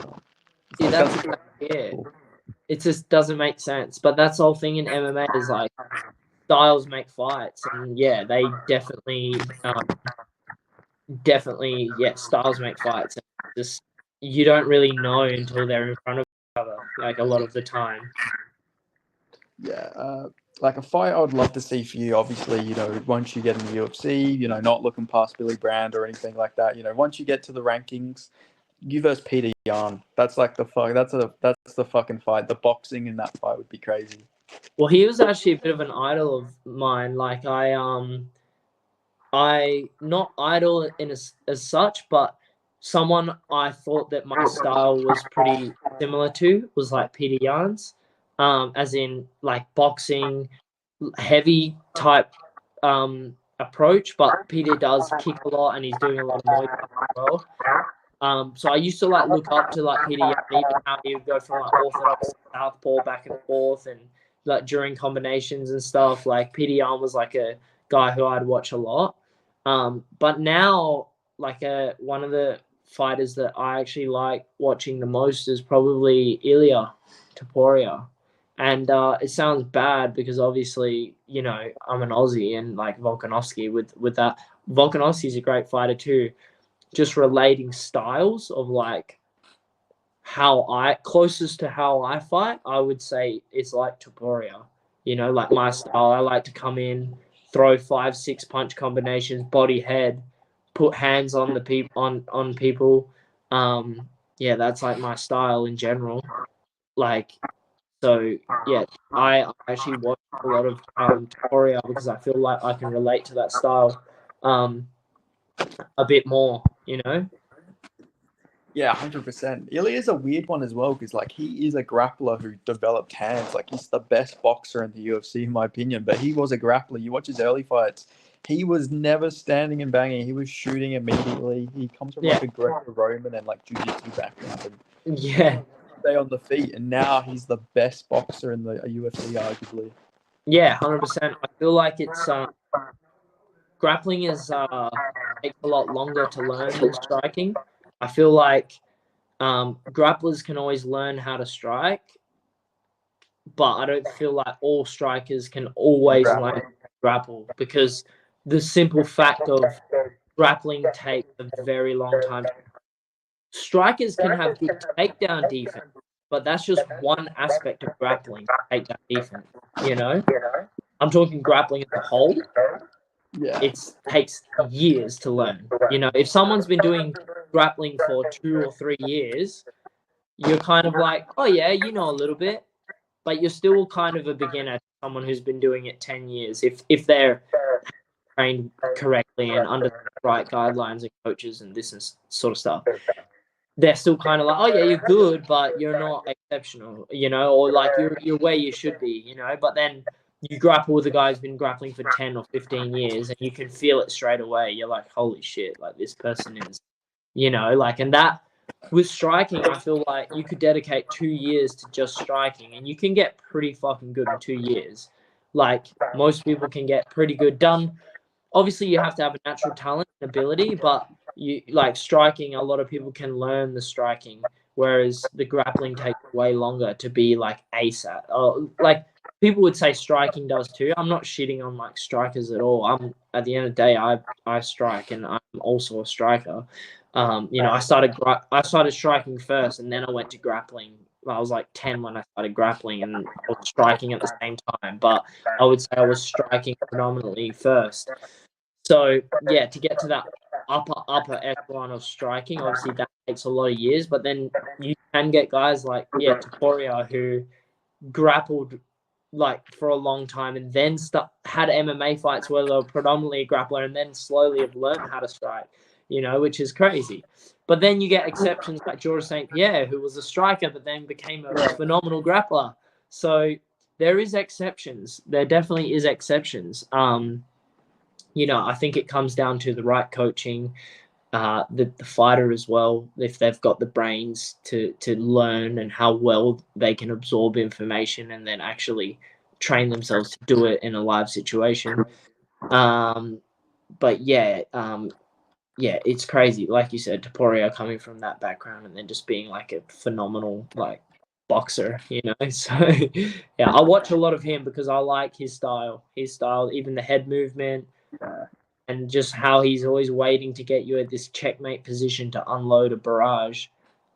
That's like, ideally, like, yeah, I like his style. Well, even the way he got Volk against the fence, like he was patient, and as soon as he gets Volk against the fence, it was like, I think it was the 1-2-3, gets him backed up, and then he just lands that fucking bomb on his chin. Like the way he set that up was perfect. Like perfect pressure and everything. Even his like leg kicks in that fight, like he's developed a good calf kick. It's like, yeah, it's great to see his evolution, especially with how young he is. I think he's like 26, 27, something like that. He's still really young. Yeah, it's crazy. His rise has been very good. And yeah, I feel like he is the whole package as well. You know what I mean? Like he can strike. He's phenomenal grappler too. Yeah, he's good everywhere. Yeah, I like I said, he's the closest fighter like with a similar style to what I like to do and how I like to fight and like how I fight. I watch him for like tips and stuff because that's what I like to do. I like to get in, box and bang. And then start to wrestle as well if it's there, and he does the same thing. Yeah, so it's crazy how quickly he's done it all. And like I like Volk as well. Volkanovski's he's done so much, especially as an Aussie. You can't not like Volkanovski. Like what a fucking legend with what he's done in the sport. And he's not done by any means. He's gonna fucking do spectacular things still. That's for sure. Like we said before, though, it's just styles make fights, and Taporia just had that style of once he closes the distance, if you're out of position, he will make you pay. You just need to fall out of position once with that guy. Once he gets you in this checkmate position, and you're done. And he managed to get there with Volk. I'm sure Volk has gone back and fixed all his, any issues he might have had or whatever. And he's probably learned a lot from it, and he's probably a much better fighter now because of it. So yeah, styles make fights, man. That's it. Yeah, definitely. And obviously, talking about styles making fights, how do you have Lewis Taporia versus Max Holloway going? Taporia and Max? Yeah. I think Taporia will win. I don't think. Yeah, I think Max has a great chin. And he's a great fighter, phenomenal fighter. Especially, man, the way he looked. But I just think, is that what they're doing? Is it Max and Taporia? Is that what they're doing? Yeah, that's what they're trying to do. I don't know if it's official yet or not, but yeah, that's the plan. I just think Max should stay at lightweight now, man. He looks so good against Gaethje, and he looked like you remember the first time he went up to lightweight, how He looked like sort of overweight. He didn't look like in shape. He sort of just looked no, like he just kind of put on some fat. This Yeah. time it looks like he's actually built his physique and he's become a lightweight. And he's got this extra muscle on him, and he just looks like there's more on his shots, and just like he can take shots even better. I just feel like he's a better lightweight. I don't think he should go back to featherweight. Like, not saying that like he can't do well there. He can, but why would you go through all that work, all that size, become a lightweight, fill out, become a bigger lightweight, have one of the best performances of your like career at lightweight against a very dangerous opponent, and then just go, oh yeah, I'm just gonna cut back and like deprive myself and lose all this hard-earned muscle and go back to featherweight. You know what I mean? I feel like he should just. I would like to see Max Holloway fight at lightweight more. I feel like Max Holloway and Oliveira would be a sick fight. Yeah, definitely. Even like Max versus Islam, I feel like that's actually like an underrated fight. Like people might think Islam will just take him down, but Max defense, very good. Yeah, very Takedown good takedown defense. He's powerful at lightweight. He's durable. Like we Mm. see, Islam sort of sucked. Like not, he had a competitive fight with Justin Poirier. Like Max could go in there, and who knows? He could just maybe crack Islam. Islam's not going to be able to chin him. Like I feel like that'd be a good fight, but at Very the same good. time, a selfish part of me does want to see Ilia Topuria versus Max, just because I don't want there to be that like, well, what if Max went back down? You know, like people will always use that against Ilia if he doesn't fight Max, in my opinion. Yeah, true. But then as well, you have to think about like the new up and coming fighters in the featherweight division too. There's so many new up and coming fighters. You know, like you've got that Evloev or Evloev. Yeah, Movdar Evloev. Yeah, yeah, Lopez. You got all these other guys. Like I reckon that young guys. Like I reckon Topuria young. Match him with some other young dude up and coming too. Max has been the champ before. Volk has been the champ before. Like they're not done. Doesn't mean they're done. But to me, it just makes sense of like, fresh. Get some fresh guys up in there, giving it a crack. Some deserving guys like maybe a Lopez or whoever is at featherweight doing really well right now. Any of those guys in the top 10 are great fighters. So, get one of them up and fighting for a shot. And then at least then and then Volk can get back in the mix with some of these guys, and then boom, fight Topuria again. I want to see Volk and Topuria again. How can you not give Volk a rematch? He literally he's been the man for however long. Like you can't give Volk needs a rematch. I feel 5 years. He was champ for 5 years. Like they have to give him another title shot. Like 5 year, 5 defenses. I think. Performance of the year against Max Holloway in that third fight. Like yeah, he definitely deserves another shot if he wants it. Yeah, I feel like Max is a better fighter now that he's at lightweight from watching the last fight. Like I said before, I don't see it making sense for him to go back down. And I think ideally Volk is like, he's a featherweight, like Volk and Topuria, they deserve a rematch. And then I think after that, whatever happens, you start to funnel some of these younger guys through and build them, like Lopez and stuff like that, get them a shot, or who's the other guy, this Evloev or whatever, give him a shot, or whoever, match them up against each other, I don't know, or whatever. Yeah, I think they fought, didn't they? Lopez fought him on a week's notice for his UFC debut. Yeah, that's right. Yeah. It was very competitive. It was. I remember watching that fight. Yeah, it was. Yeah, Lopez is like a new age Charles Oliveira, in my opinion. He fights very similar submissions. He's got KO power. Obviously, not as slick with the striking, but his jiu-jitsu is fucking like elite, in my opinion. Yeah, because they had a good grapple. Lopez and that guy. Yeah, Evloev. Yeah. That was crazy. Like I love sprawls and stuff like that. Like it was a very entertaining fight. Like all things considered. Yeah, 100%. Yeah, nah, that was sick. Yeah, so I'd imagine, well, you're definitely not going to be able to watch 305 because I think it's like a week before your fight. But like, what are your predictions for like the main and co-main? Obviously, co-main is Urseg versus Kai Kara, and the main is Drickus versus Izzy. How you got those fights going? Styles make fights again just because Drickus beat Strickland and then Strickland beat Izzy doesn't mean Izzy can't beat Drickus. I feel like Drickus is like a bit of a bull, and I feel like Izzy can capitalize on that. But Drickus is so tough and strong too. I feel like he might be able to get Izzy down. I feel like he might be one of the only guys who could get Izzy down. So that fight, I'm not sure. I'm really not sure about. Kai Kara front, Steve Urseg. Obviously, I think Urseg's going to dominate. I just think, not that I think Kai's a great fighter as well. I just think that Steve Urseg, he's better in more areas. And at the end of the day, it's an MMA fight. And he can, seeing how well Urseg did with Pantoja.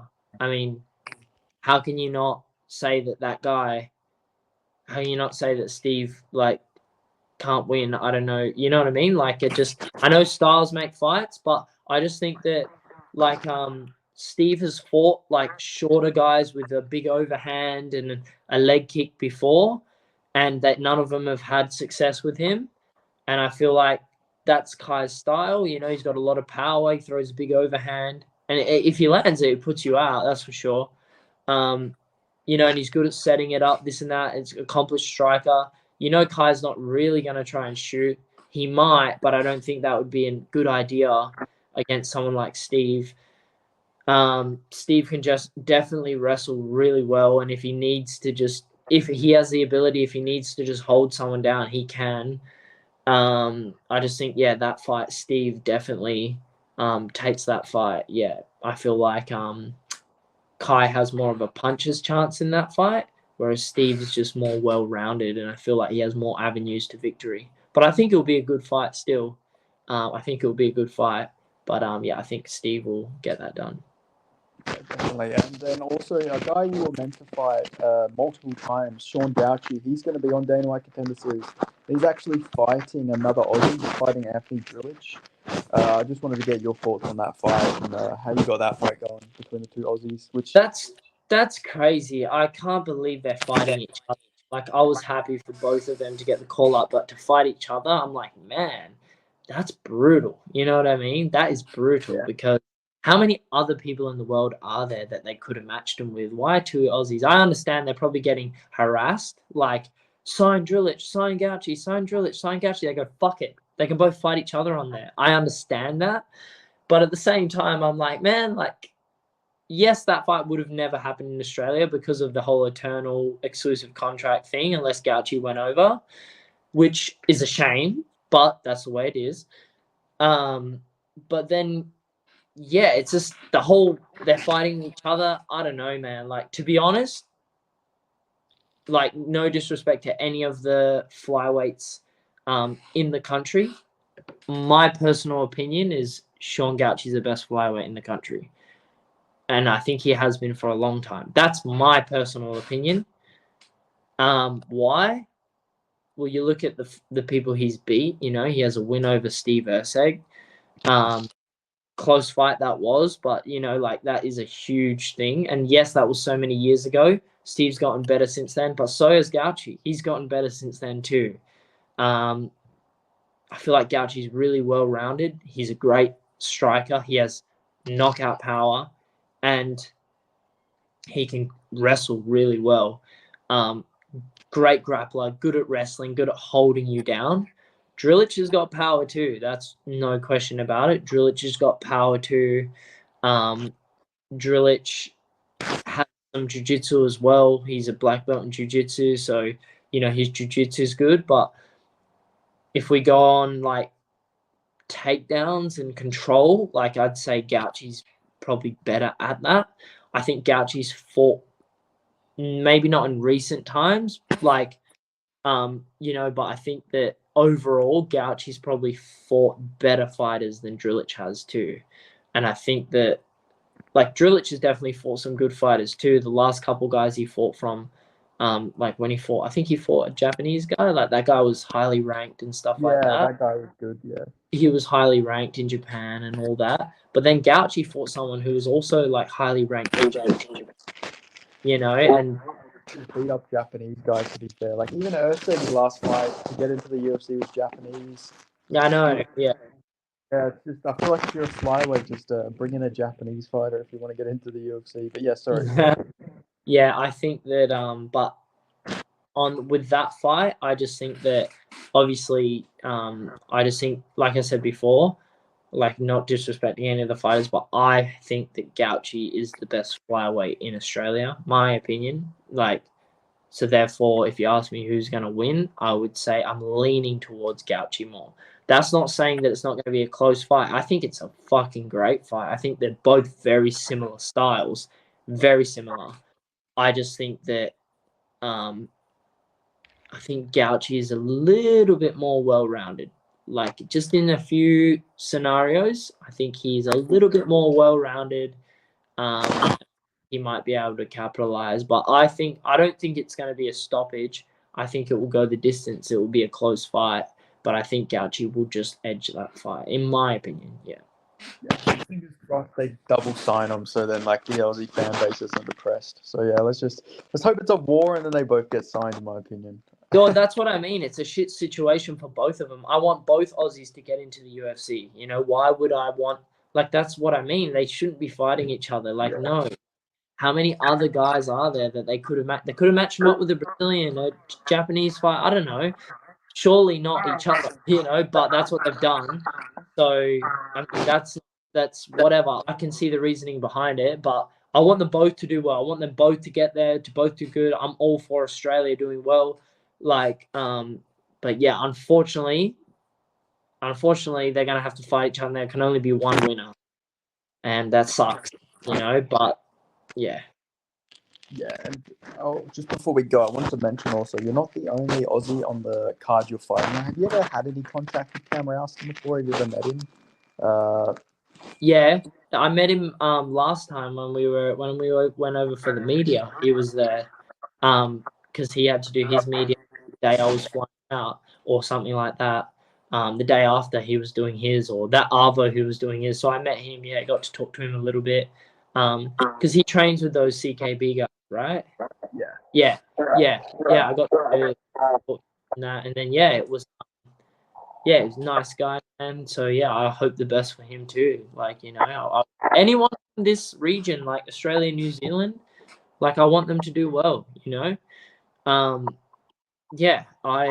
It's Australia, New Zealand, so small compared to like the rest of the world. I want them all to do well. So it's like I think Australia could benefit more from like Aussies getting around each other more rather than like we have this weird culture here, whereas like I don't know, it's like someone does well at the top, you're like from Australia, and you kind of like people envy them, sort of like it's a weird thing here, but like I don't know. I feel like poppy syndrome, isn't it? I think that's what it's called. It's called like I think that's called tall poppy syndrome, isn't it? Where it's like they just like if somebody's like successful, then everyone just like turns on them in a way. Yeah, something like that is going on here because maybe it's not heard of, So I want them all to do well, man. Like fucking Australia, New Zealand versus the world. Let's go, Fucking that's it is us versus the world. That's what it is. So I want them all to do well. Yeah, definitely. And like a guy you were trying to fight as well as on Dana White Contender Series. I know you and Aaron Cody were trying to like get a matchup against each other for a while, and he's going to be on this season. Do you think that's a fight we see in the UFC one day, or is that you prefer not to fight like a fellow Anzac? Nah, 100%. That's a fight that would definitely be in the UFC one day. I think that's a very possible outcome. I don't like. Yeah, I mean that we as New Zealand, they are neighbors, but I mean, really, it's like I've never trained at CKB. I'm all good with those guys.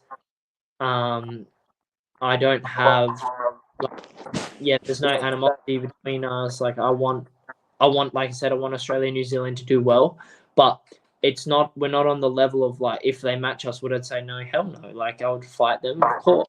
Like of course I would fight that camp. Like there'd be no issue with that. It would be different if they said like, "Hey, you and Steve Erceg want to rematch each other." I'd be like, "Oh, come on, no, come on." Like I don't know, because when you're training with someone, it's different, right? That's something I wouldn't want to do again. Like that is something I'd be like, "No, I'm good." Once you start training with someone, like things change. You know what I mean? You exchange information. You both level up together.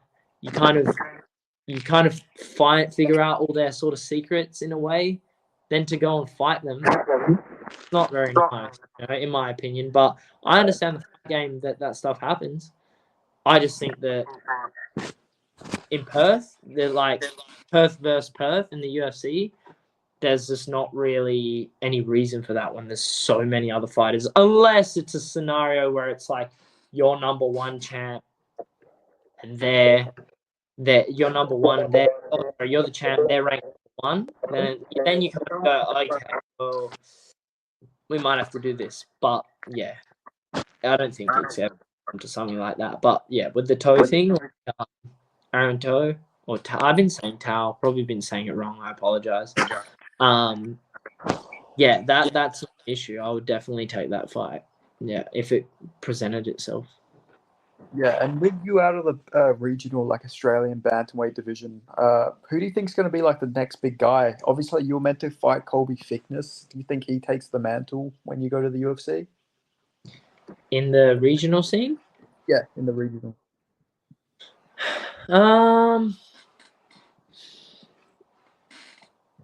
In the regional scene, I think there's a lot of guys coming up now, like up and coming, like a few amateurs I've been looking at, like that are amateur fighters that I reckon when they go pro, they might be the next big thing. I think now looking at more amateur, I forgot some of their names because I see like them pop up and I see what they're capable of and who they've beaten and stuff. And I'm like, oh yeah, this guy looks good. And I'm like, he's still fighting at amateur. I'd be interested to see how he goes when he goes pro. I can't remember any names exactly, but I think the amateur talent coming out of here when those guys go pro, that's going to be next level. Yeah, Lewis Christopherson. Do you know he trains with Steve Yeah. Erceg? I know him. Yeah, he's talented guy. There was another guy I was looking at. Another guy. I think he was fighting on like Path to Hex or something. He was a good bantamweight fighter. But yeah, there's Liam something. Was it Liam Gucci? I think so. Yeah, that kid. He's pretty good. Yeah. He's good as well.